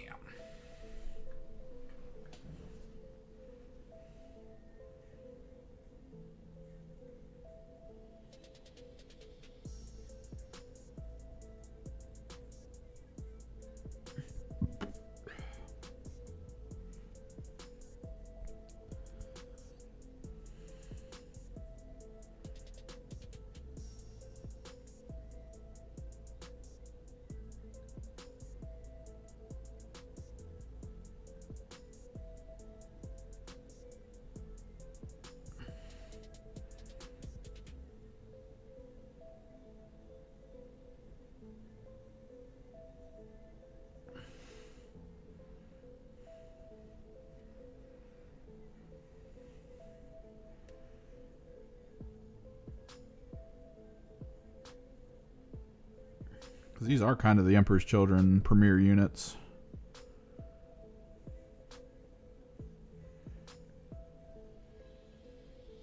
I'd take a guy that gives them like a feel no pain of 5 or something.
Drugs, drugs, drugs, drugs.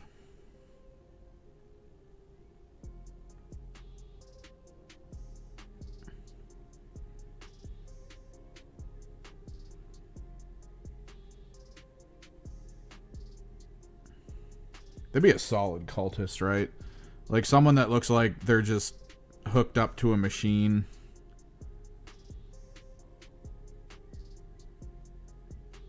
The idea is if you have allies near, like within like 6 inches of them, and you sacrifice like a cultist or two, everyone within that range gets like +2 to move.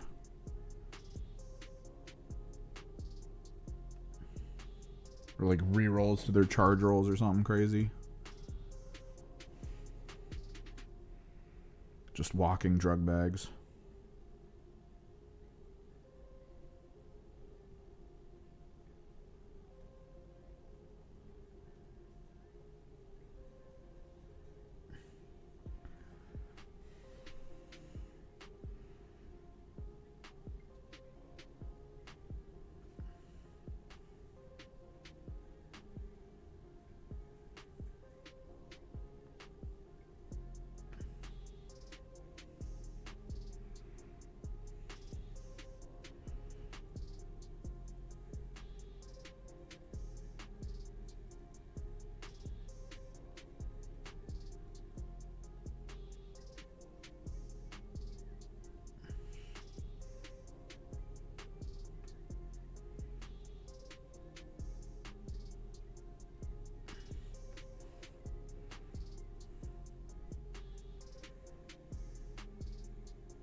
They have to. That's got to be like next season. That'll be the thing that I really look forward to when they announce it for Kill Team, is just straight up like they show us Slanesh Cultist and I'm just like, yes. I mean, granted, being part of Kill Team and then knowing how that's going to work out, where like I'm not going to be able to get my hands on them anytime soon. I'm just going to have to look into conversions, which is going to end up being me buying a bunch of like House Deloc.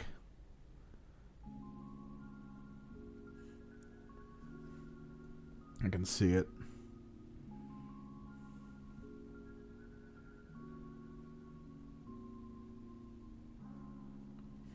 Alright. First Flawless Blade Squad yellowed. Let's start tearing through these.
It depends. I'd have to look into it, because technically season 1 was like a couple teams. I think they've already declared like we're in like a different season, because Tomb World was season 2. How many teams came out for the Vulcus side of things, right? Like, what was it for Vulcus?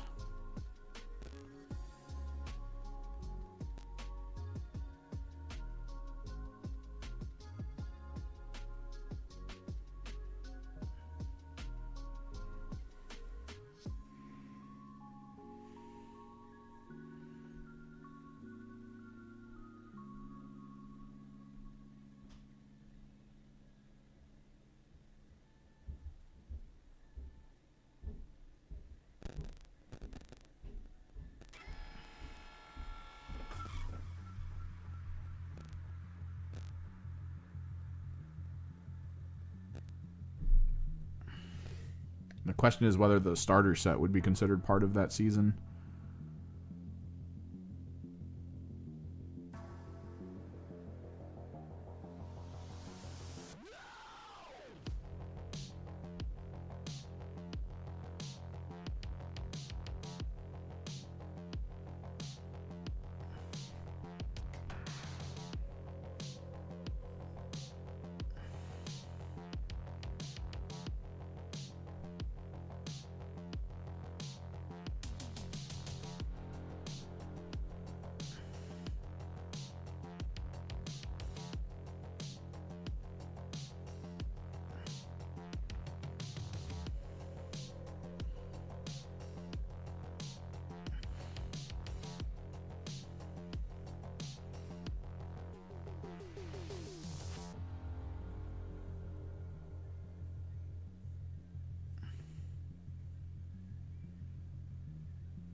Was Nids at Nids Admech, that was still topside. Orcs Rattling still topside. Goremonger Sanctifier still topside. Vespid Scions. So that would mean 4 combos each. Then they moved to the Necron team and the Wolves. What was it? It was Necrons, that combo pack. Pathfinders, that combo pack. Raptors, that combo pack. Am I missing one? I feel like I'm missing one.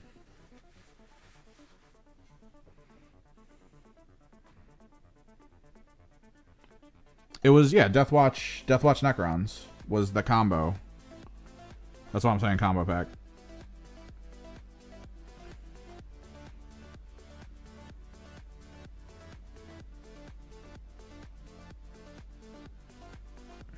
Because then it was what? Pathfinders, Wolves, Sisters, and Raptors.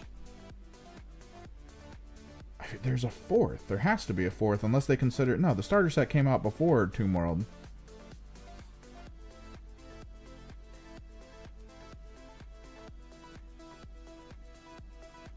Didn't they do a roadmap? Which I imagine would just be this season.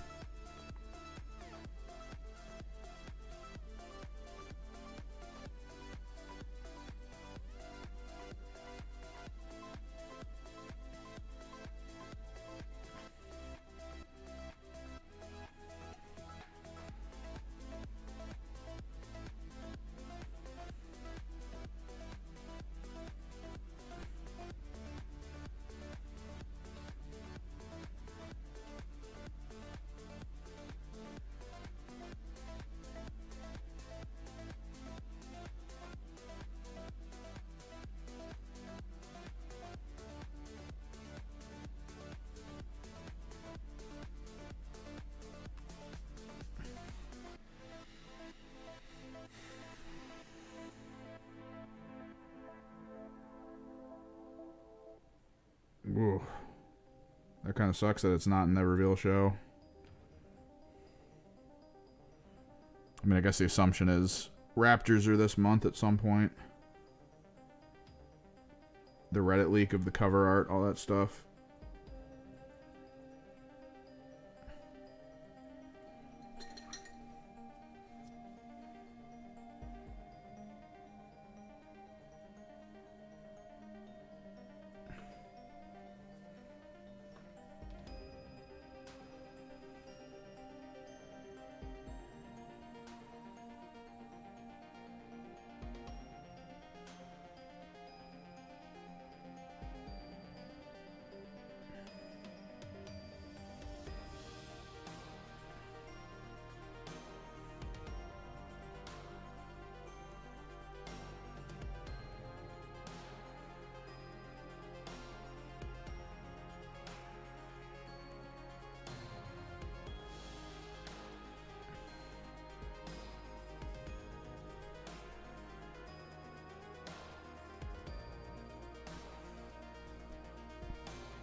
reasonable. I do think an Emperor's Children team has to be in the next season.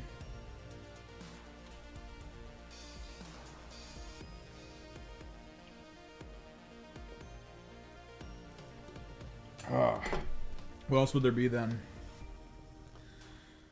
Oh, there'd have to be models that maybe need a refresh. Beyond that, which I wonder what that would be. Maybe something from Tau. Pathfinders have happened pretty soon. Imperial Guard.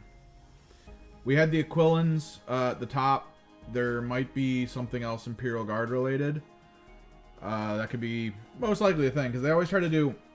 The trick is it's always like Imperial versus Xenos. It tends to be the path that they take. So it would have to be something Imperial. They've done a lot of elite teams kind of recently. Maybe they stick with that going forward, and then maybe get people hyped up for 11th edition by dropping a an Imperial Fist concept as a kill team.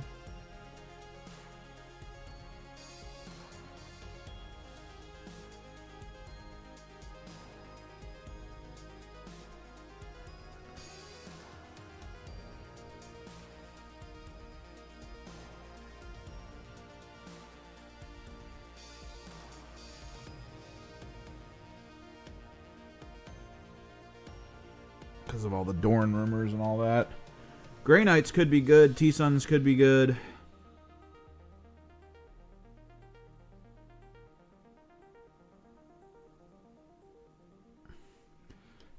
If they want to sell out of pre-orders in the first 2 seconds of the box coming out, it would have to be a Sisters of Silence thing. Like a special unit of Sisters of Silence. With maybe like a rehash of the character models. Because there's so many Sisters of Silence fans.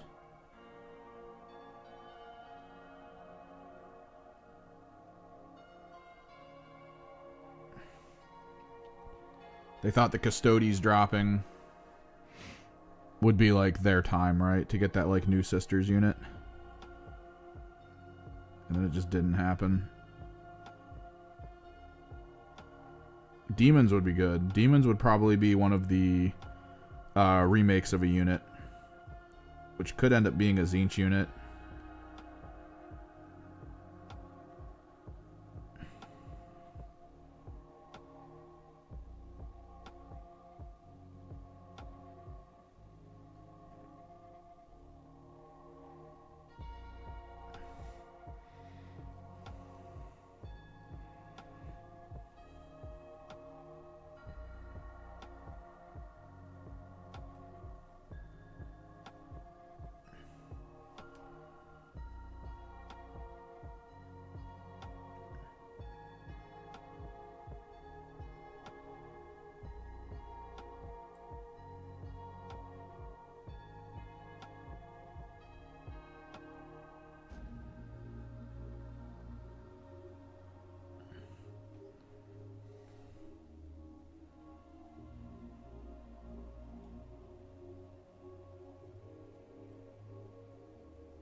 I'd like a Zinch Demon thing. They like dropped pink and blue horrors, like a new version of them.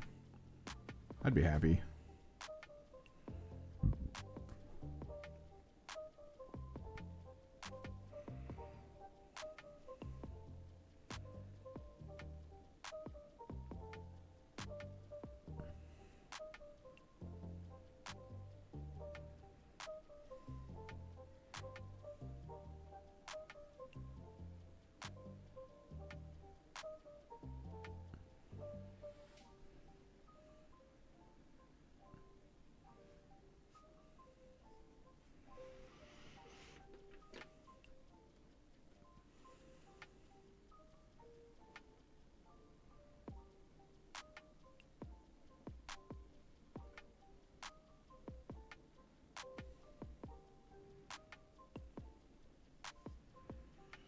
I mean, it could be similar, or it could just be a character rehash. Like a unit rehash. Visual aesthetic update. That's probably the one reason why it would never be Blue Horrors. Because Blue Horrors are quintessentially AOS. If you want them, you have to buy them from the AOS line.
I wonder if they'll normalize the blind box team.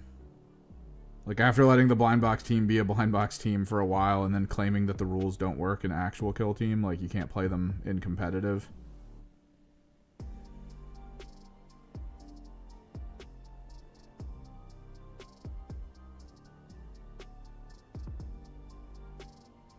All of a sudden they just get actual rules in a single box release.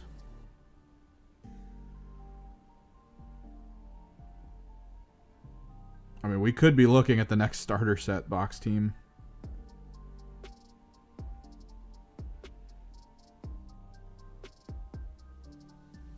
Still madness to me that they were just like, yeah, starter team is now the push fit team. It's like, whoa.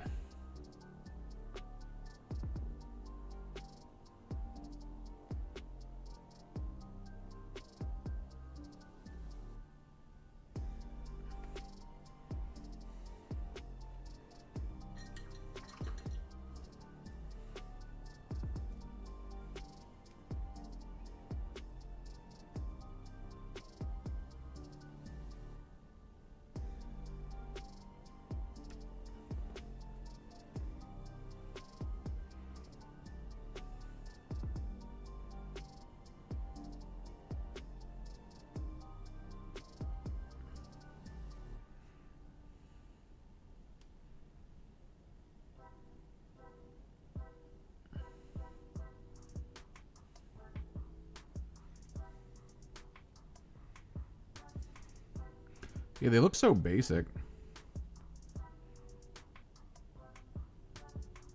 But isn't one of them a combi bolter?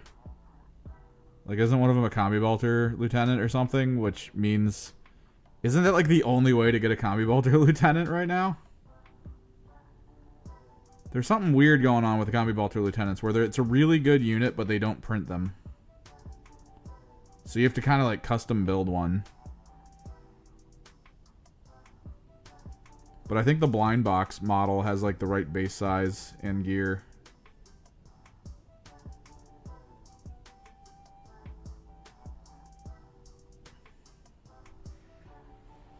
Oh, the Reaver Lieutenant? Yeah.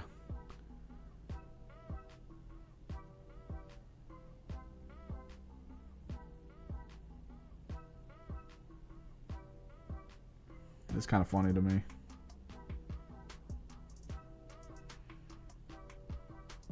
Because now you've got like a lot of push fit models coming out as 40k models. Like all the Black Fortress models.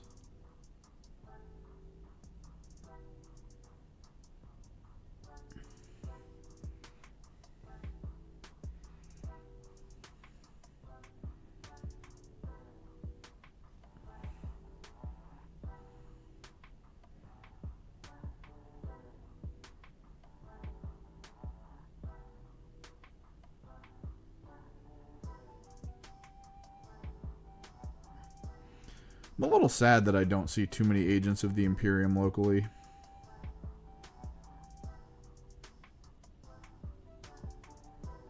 Like, maybe I run into an assassin once in a while.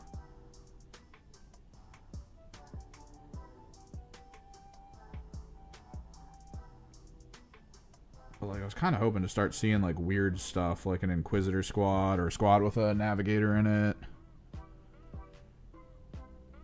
I'd be like, oh, this is awesome.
is it?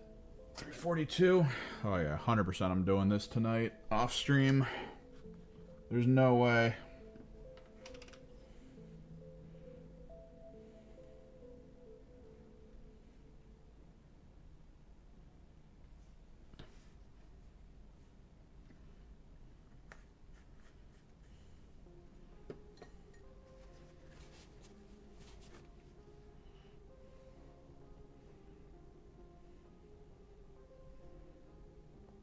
I'd honestly be surprised if I get to the end of just the yellow part today.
Would be a cool team for Kill Team to pop up. The problem is the teams we've already seen kind of ruins a couple things.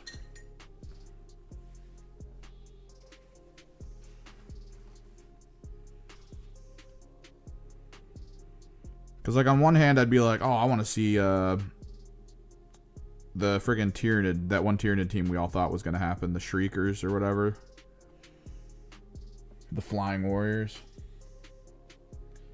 Oh, dude. So 6, 7. Haha, we did it. 8, 9. 9 so far. And we're working on this one.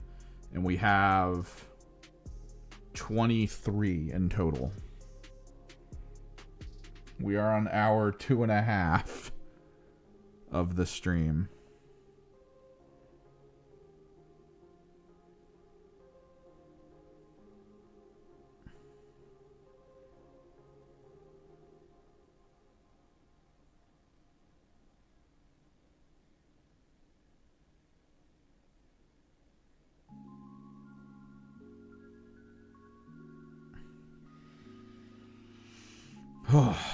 I'm in progress, definitely.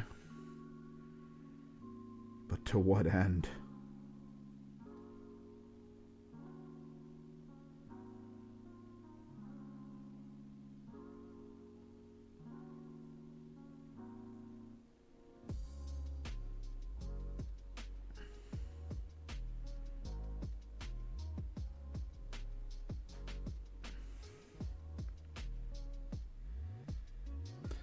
I get why they don't do White Dwarf teams anymore. I'm glad that they do it in app.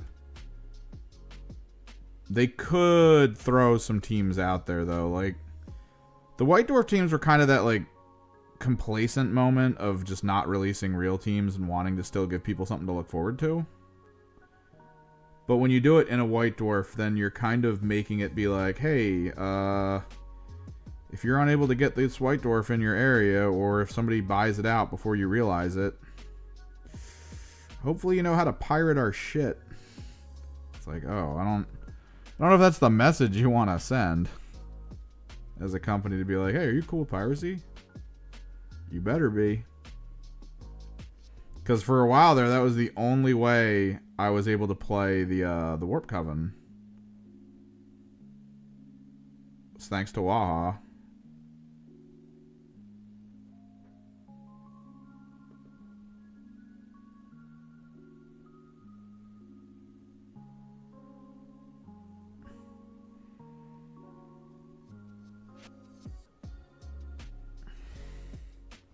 So it would be cool if maybe down the road they're like, hey, everyone check the app. We've just launched like 3 new teams or something.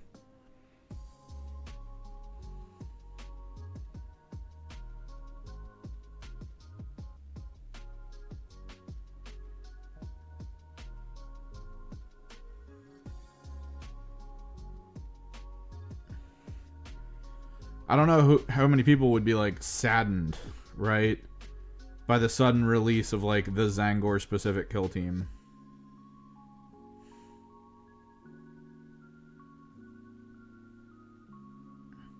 Especially if they were like, yeah, you can take a shaman. It's either a 12-man team or a 10-man team with a shaman. It's like, hell yeah, bro.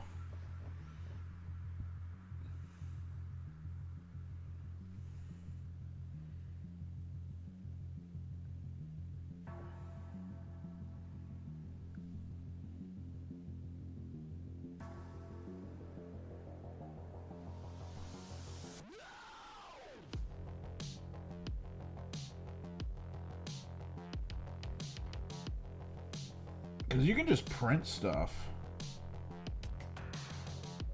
Like, when I was getting ready to play the Hearthkin at the tournament, I just got my printer together and printed all their rules out.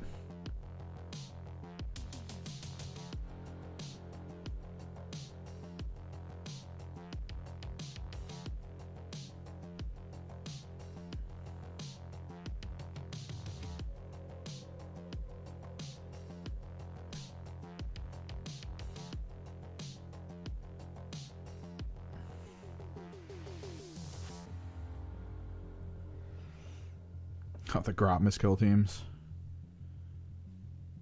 Yo, if they could straight be like a team of 20 Grots or something. Every Grot has 1 APL and 2 GA.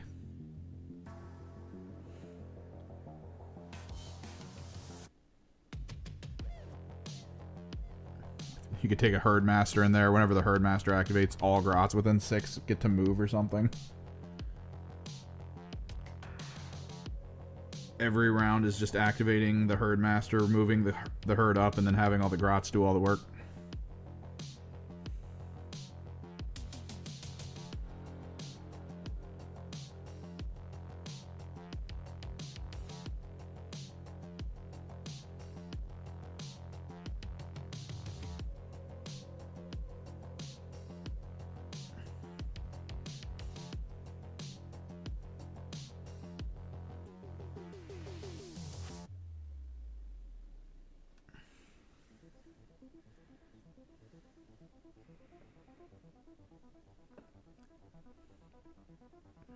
What if you could make a Grotmas team be like Ratlings? I know that was kind of the big thing that you could really want to do, is to do the Ratling team, but as Grots. That's like the ideal. So you couldn't technically do it for Grots, but like, with the drop of the Commandos, what if the Commando style Grot became like a specialist type Grot? Like, you could get like a 10-man squad of like stealth sneaky Grots, and that would just be the refresh of the Grots. This brand new sneaky Grot squad. Get some in-game lone op on it. Get some weird movement potential and shenanigans with their grappling hooks.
Oh, you mean 11th edition starter box, the one that's supposed to be Orcs and Space Marines?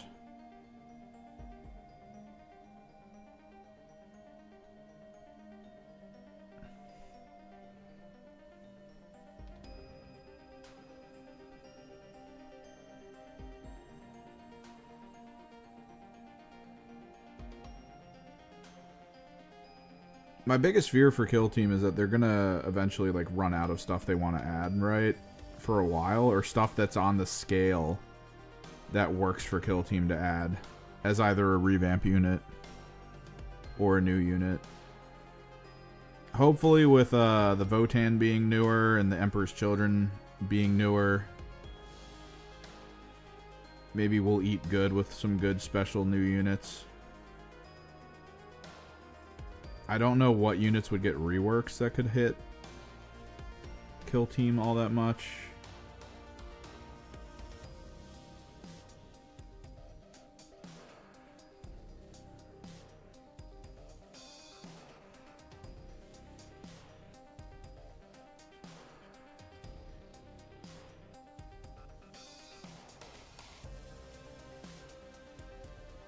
I do really like the release system for it though, because we get cool terrain usually. Oh dude, GSC needs to happen. Something has to go on with GSC. The loss of the Wormblade. I get that Brood Brothers are technically just better, but man, I wish we still had like the weird Assassin Elites. Assassin Elites were so cool.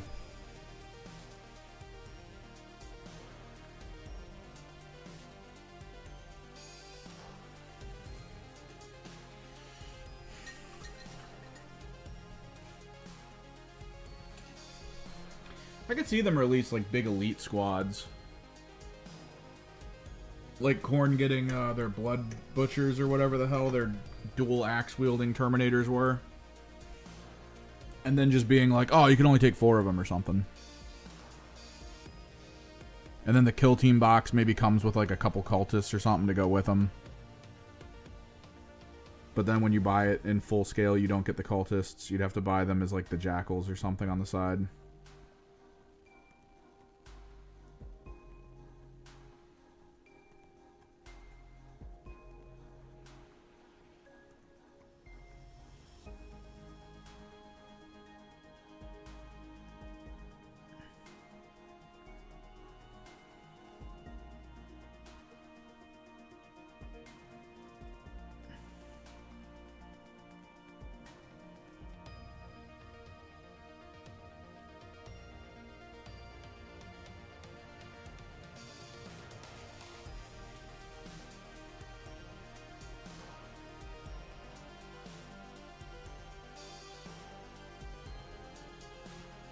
Storm Boys could use a refresh. I feel like the Storm Boys I've seen recently don't look much different than what I remember.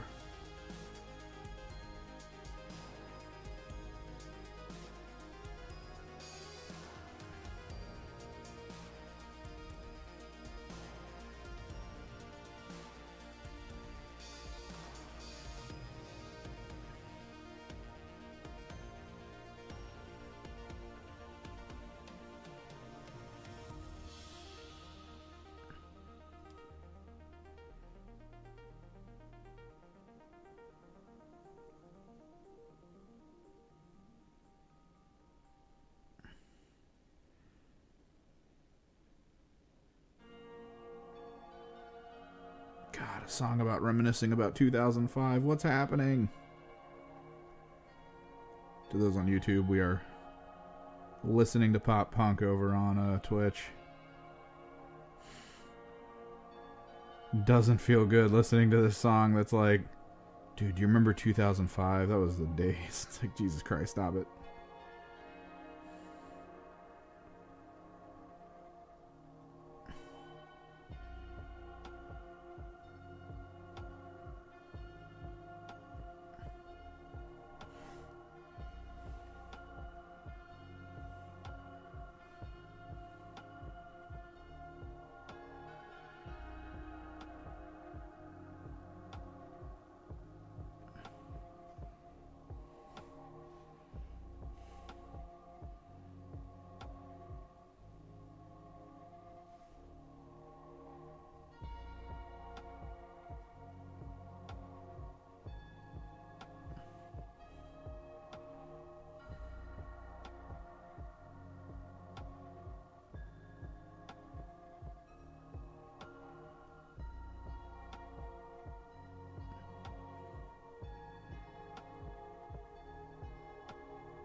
Oh.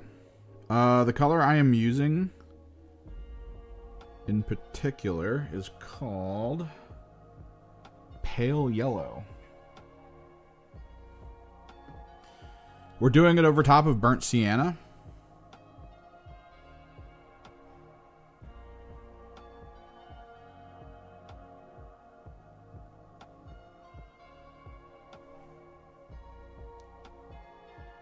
We're trying to leave a little bit of the Burnt Sienna in some spots so it just looks like a dark brown. And then we usually go over it with Naples Orange in specific places to look like underglow or semi-reflection. And then I usually top it off by getting some titanium white and hitting very specific spots on all of it to give it that like shiny spectral glow, I guess.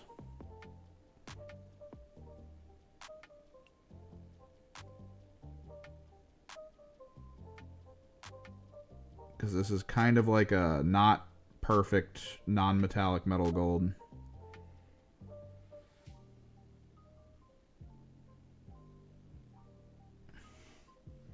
I'm not really pushing to be like, oh, this is flawless. Because that would be insane on a large army. So instead, I'm doing like a, it could read as gold kind of gold.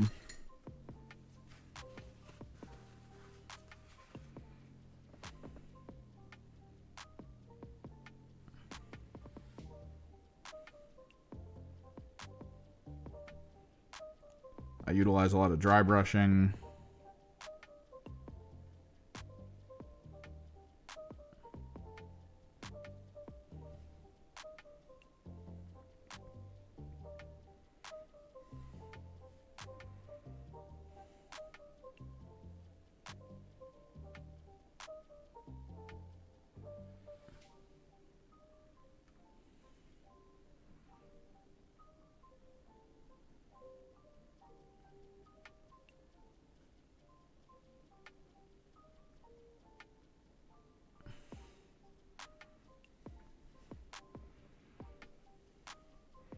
Yeah, I want these guys to cause visual problems to people.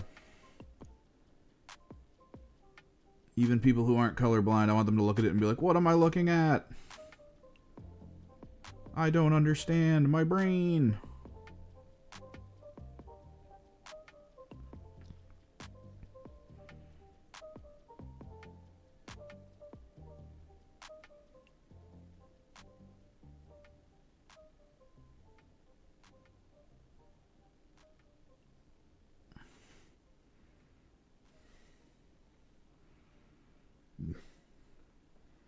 No, yeah, I don't doubt. I've taken these things to tournaments.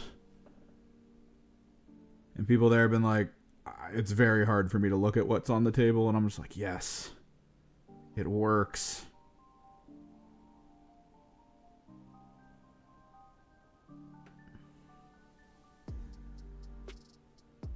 My strategy works.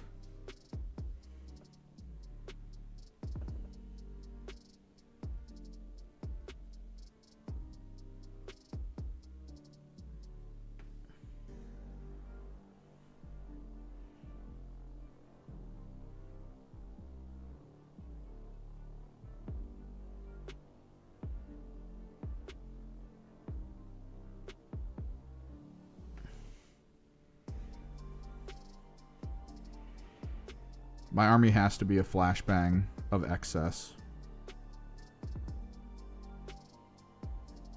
Or else why play Emperor's Children, right? Like, what's the point?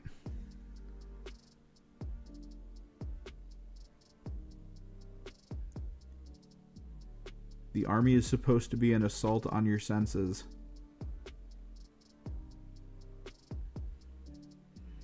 This is the closest I can get to doing roleplay while playing a tournament, damn it.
I'm gonna need some more yellow here in a second.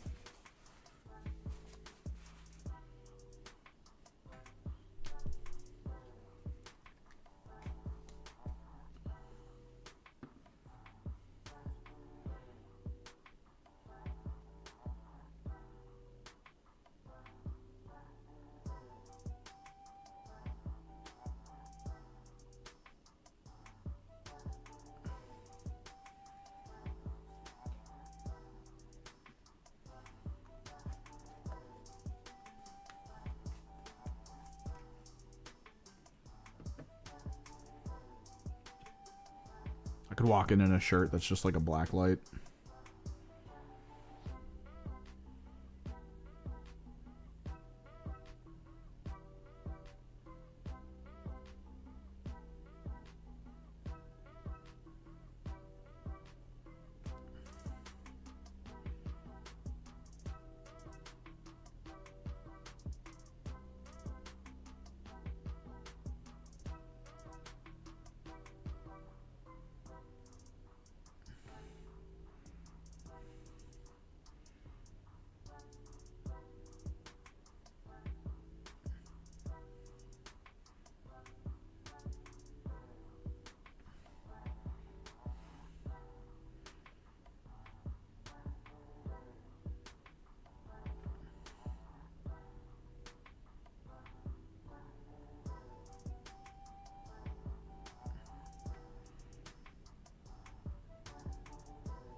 No, yeah, I've been trying to find a way to do like black lighty things. Like I could do bases with a black light built into them and just start throwing them places.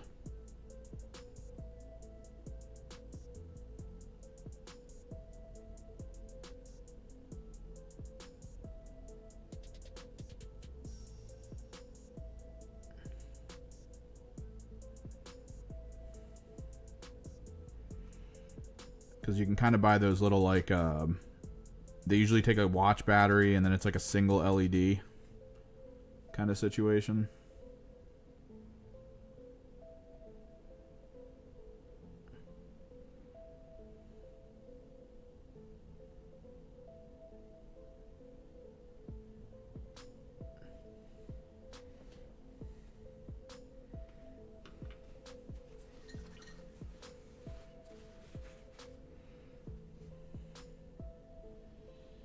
Well, these guys are on the fluorescent paint side of things. So, yeah.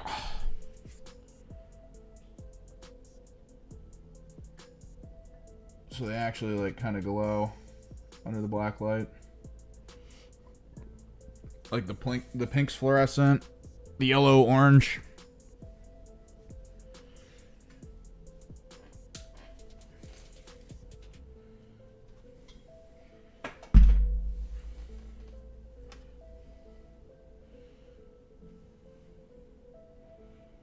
So it actually has some effect when that's going on. Someone actually has a black light on. Technically, you just need a purple light.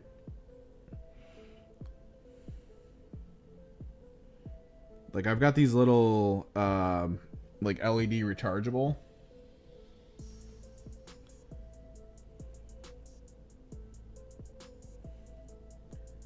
And if I turn it to purple, it just works.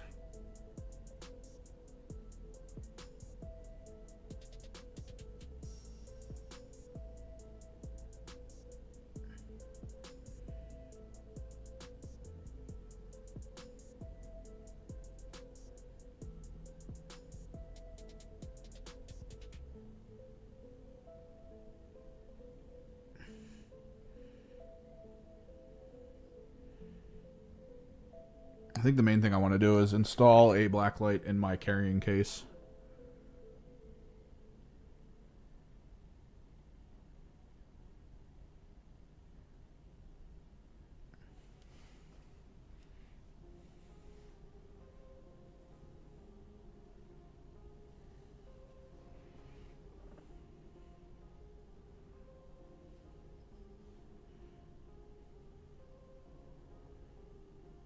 Yeah, and then there's a lot of terrain that Games Workshop already puts out that has lights in it.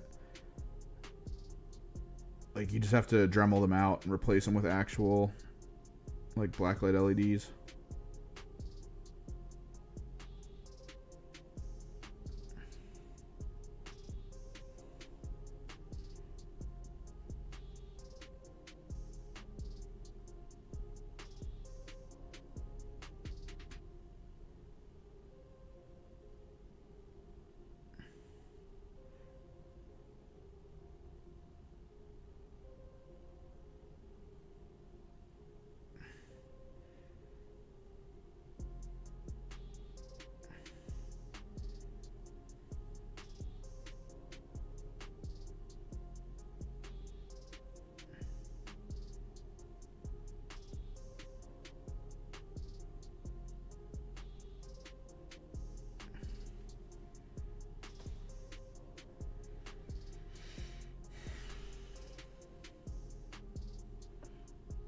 I kind of pre-built my Fulgrim's base to be able to have LEDs put into it, but the LEDs I purchased just, they're not good enough. They're like very focused. They would make a very specific spot on his base glow, and that's it. I was hoping for something that was a little more diffused.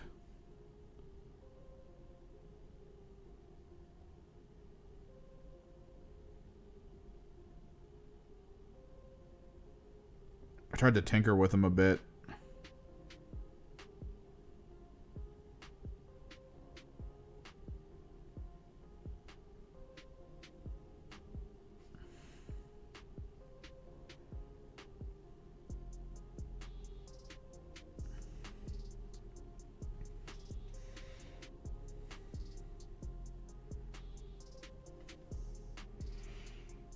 There was a really cool 3D printed kind of like underbit for, I want to say, Gallowdark. There was a while there where I was debating buying it. It was all the Gallowdark panels for like the board, but they're actually multi-layered 3D printed in plastic in a way where you could actually run lights.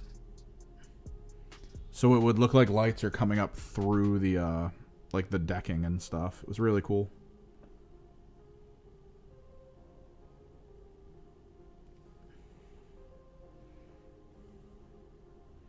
Super expensive to purchase, but really cool looking.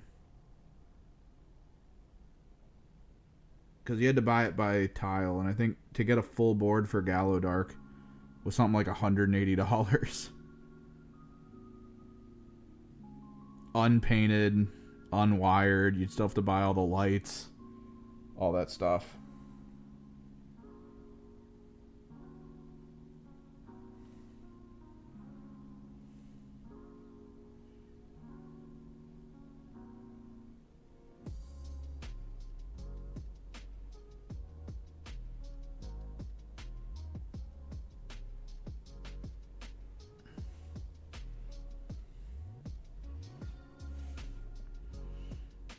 What doesn't look good?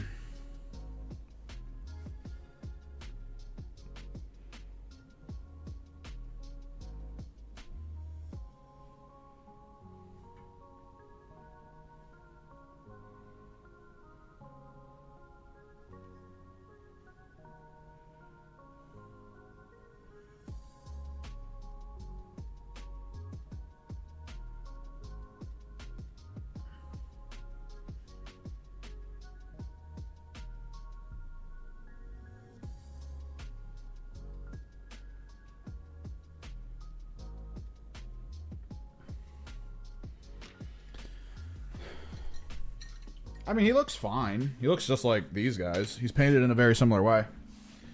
It's just the LEDs are very pointed, very singular in their direction.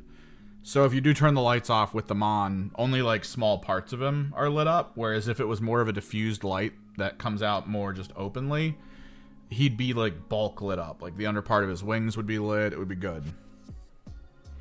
Why am I not getting information about people doing stuff on my channel?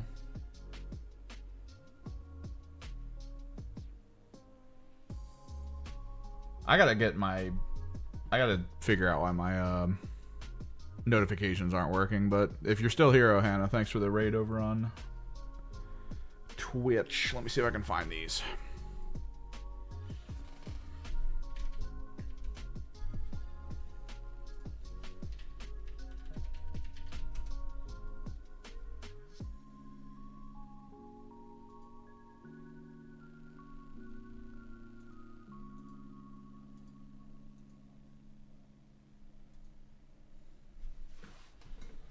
So they have the full printout for these. You can still use the other stuff, but here, let me show you. Because it looks cool, and I would love one of these boards if I had the room for it.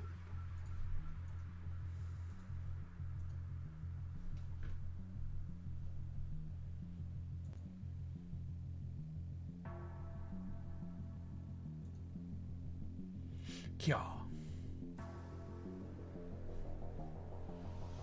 So the grid boxes are the same as you get from the Gallo Dark. And then, of course, it's that 2-tier. So there's a sandwiching that goes between. So you have kind of the bottom one, then you have the sort of like box crate system underneath, and then you put the top one on top. And you can purchase them like this. So you just got the underlights going.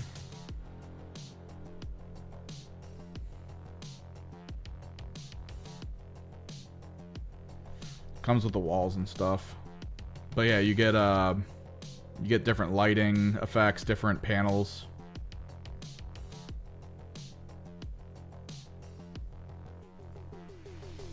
They send you the light kit for it.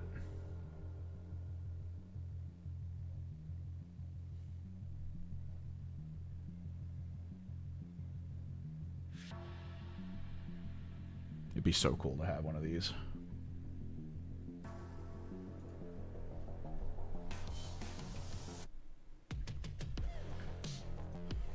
Let me actually check freaking Streamlabs and see why the hell my audio is not kicking in.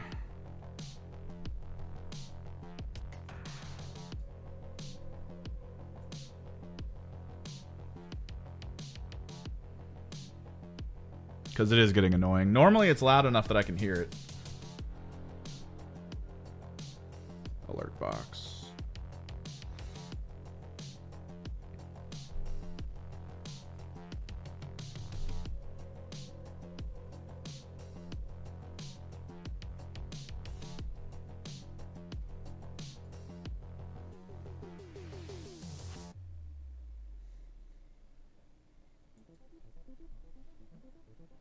I'm gonna replay this.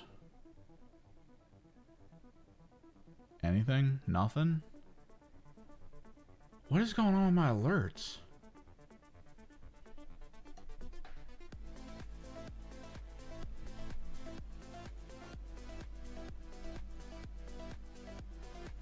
Poggers.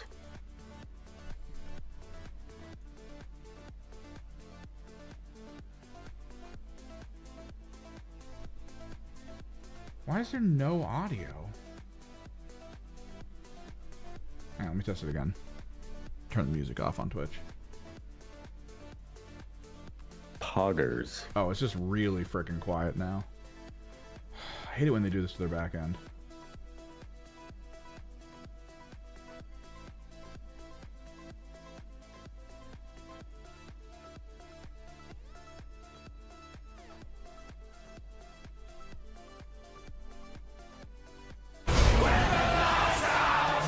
So quiet.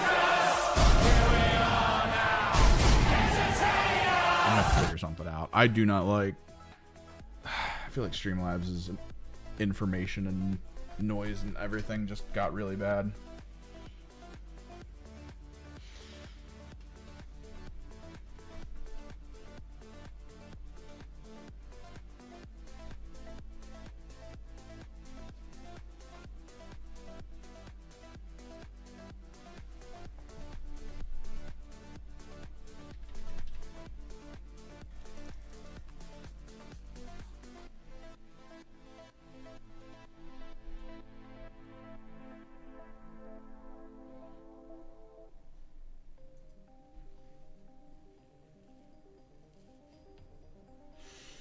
might be my music.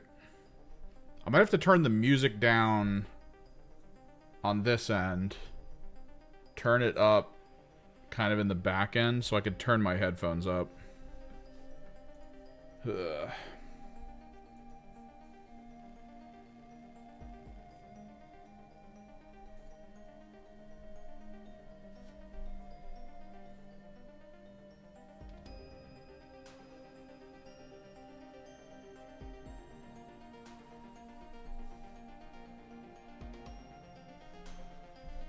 That might do it. Back to things.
Oh, this is halfway through the infractors. That's good.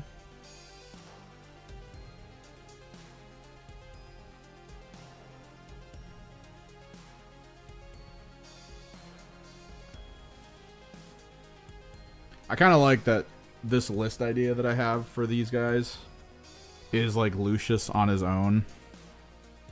And then Lucius is the one running around doing all the missions. While they're just like 2 big bricks of infractors and 2 big bricks of flawless blades just trying to hold it down and threaten areas. And Lucius is just like, my lone op.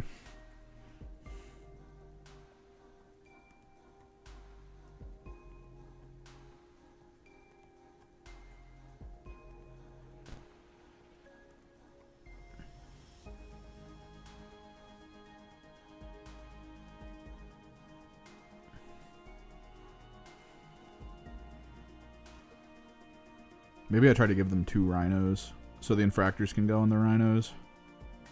Scout them up, get them to good spots so they can go do something like behind enemy lines or sabotage or something.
Is it 433? Yeah, there's no way in hell.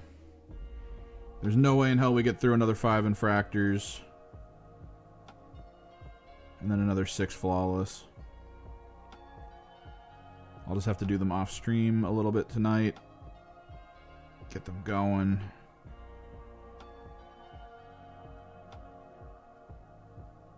Get another day in tomorrow.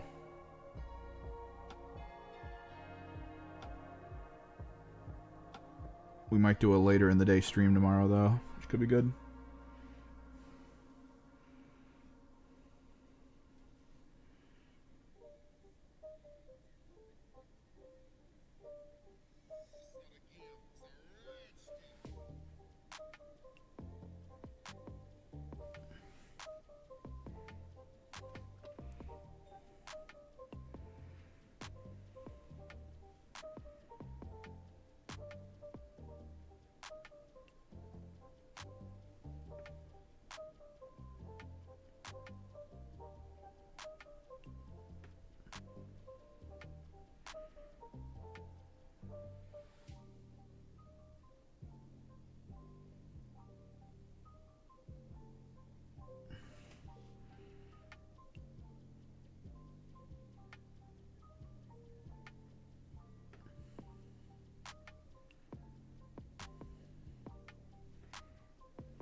Imp children.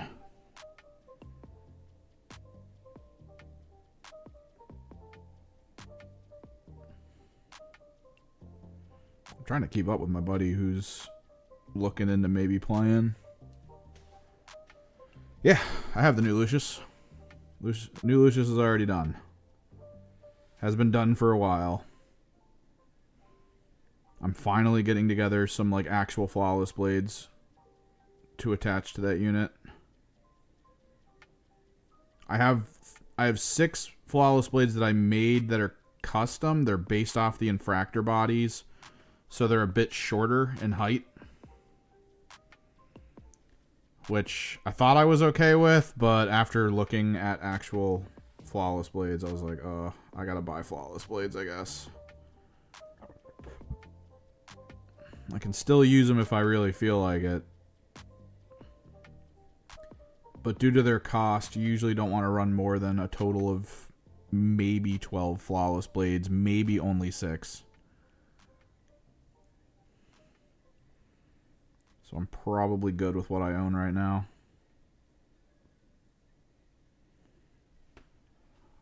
Yeah, I've got the new Lucius up and running. It's a good model. It's a decent model.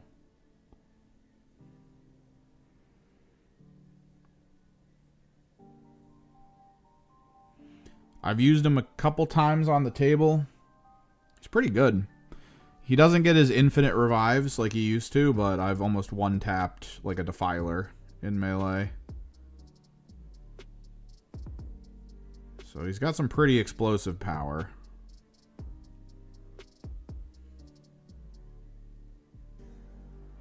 Because the thing is, he almost one-tapped the Defiler by himself. He didn't have a squad of flawless blades to give him the wounds on 3 guaranteed.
So yeah, there was that 8-day period where I played a bunch of games of 40k at my buddy's house.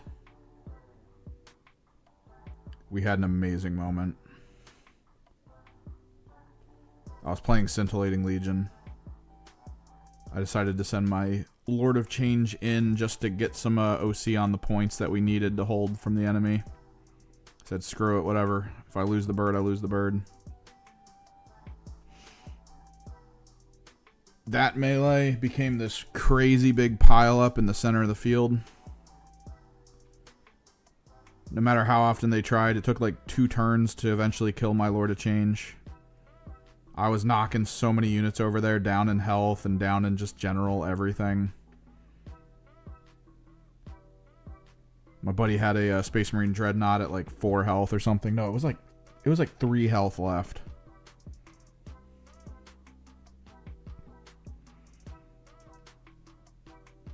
And then they finally did it. They spent the command point to interrupt our fight so they could swing on my bird and try to kill it when it had next to no health.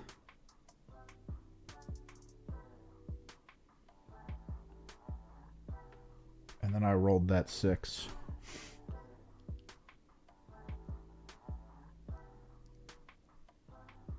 My bird blew up, and then with it, it took like the combi weapon Reaver Lord guy that they were using for like mechanics and stuff over there. It took out the Dread, which subsequently blew up as well. Oh, it was awesome. We melted so much in that corner just from that one death.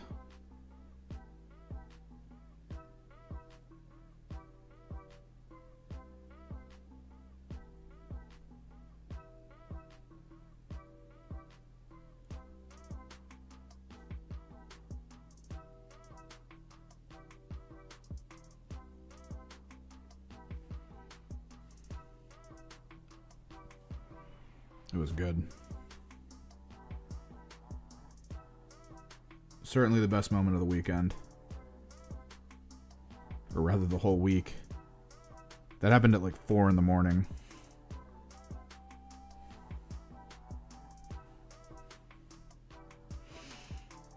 I think that game lasted till 4 in the morning. That happened at like 1.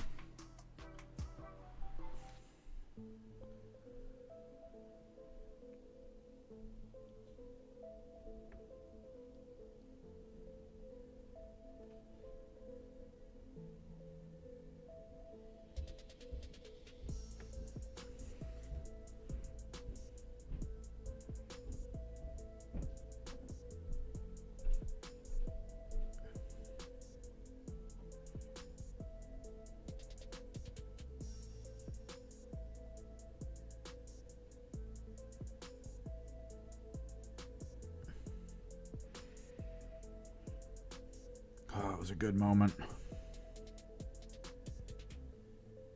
Proper high-end explosion, leading to a ton of collateral.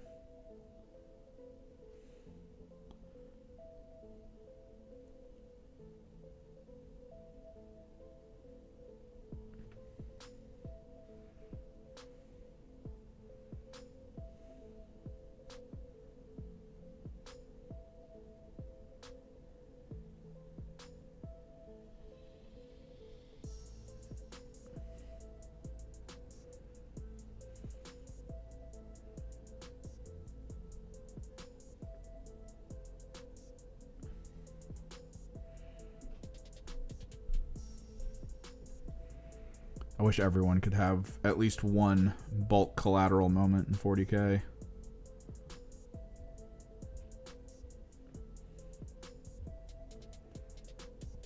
It's truly the ideal.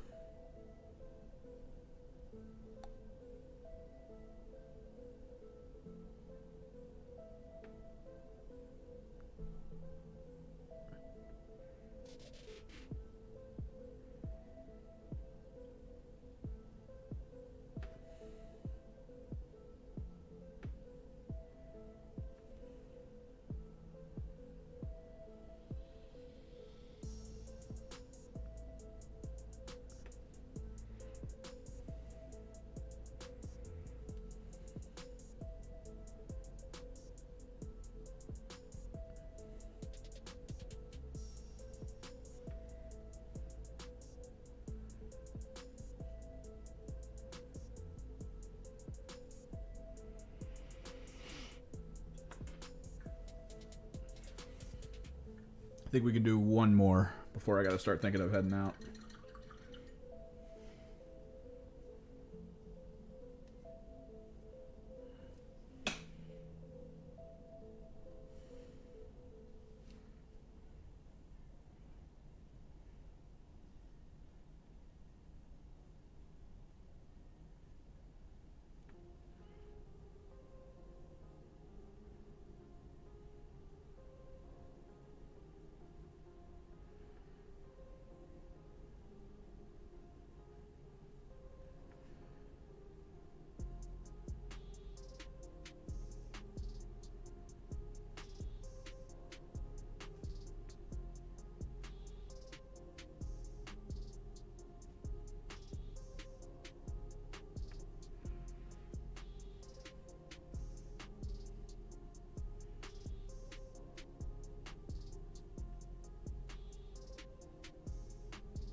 Bam.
Might try to work up the heads separately so we can just glue them in.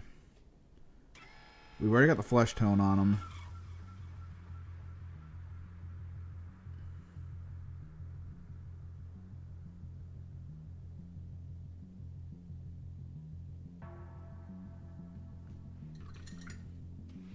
We just gotta pick hair colors.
Phone call.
Oh, phone call right when we're in the cusp of finishing up. We're so close. Well, so close to this model. We're over halfway with the entirety of the models, which is pretty good.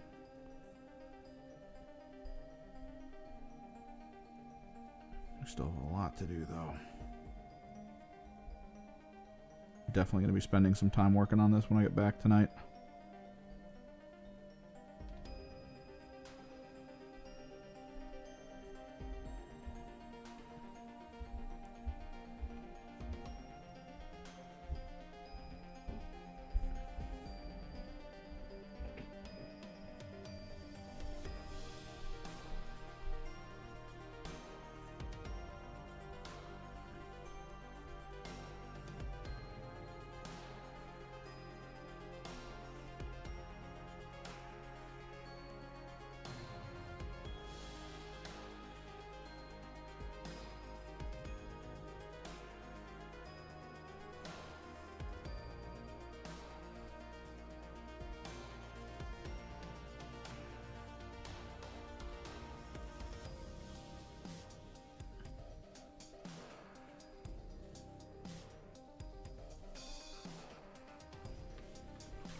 Hell yeah.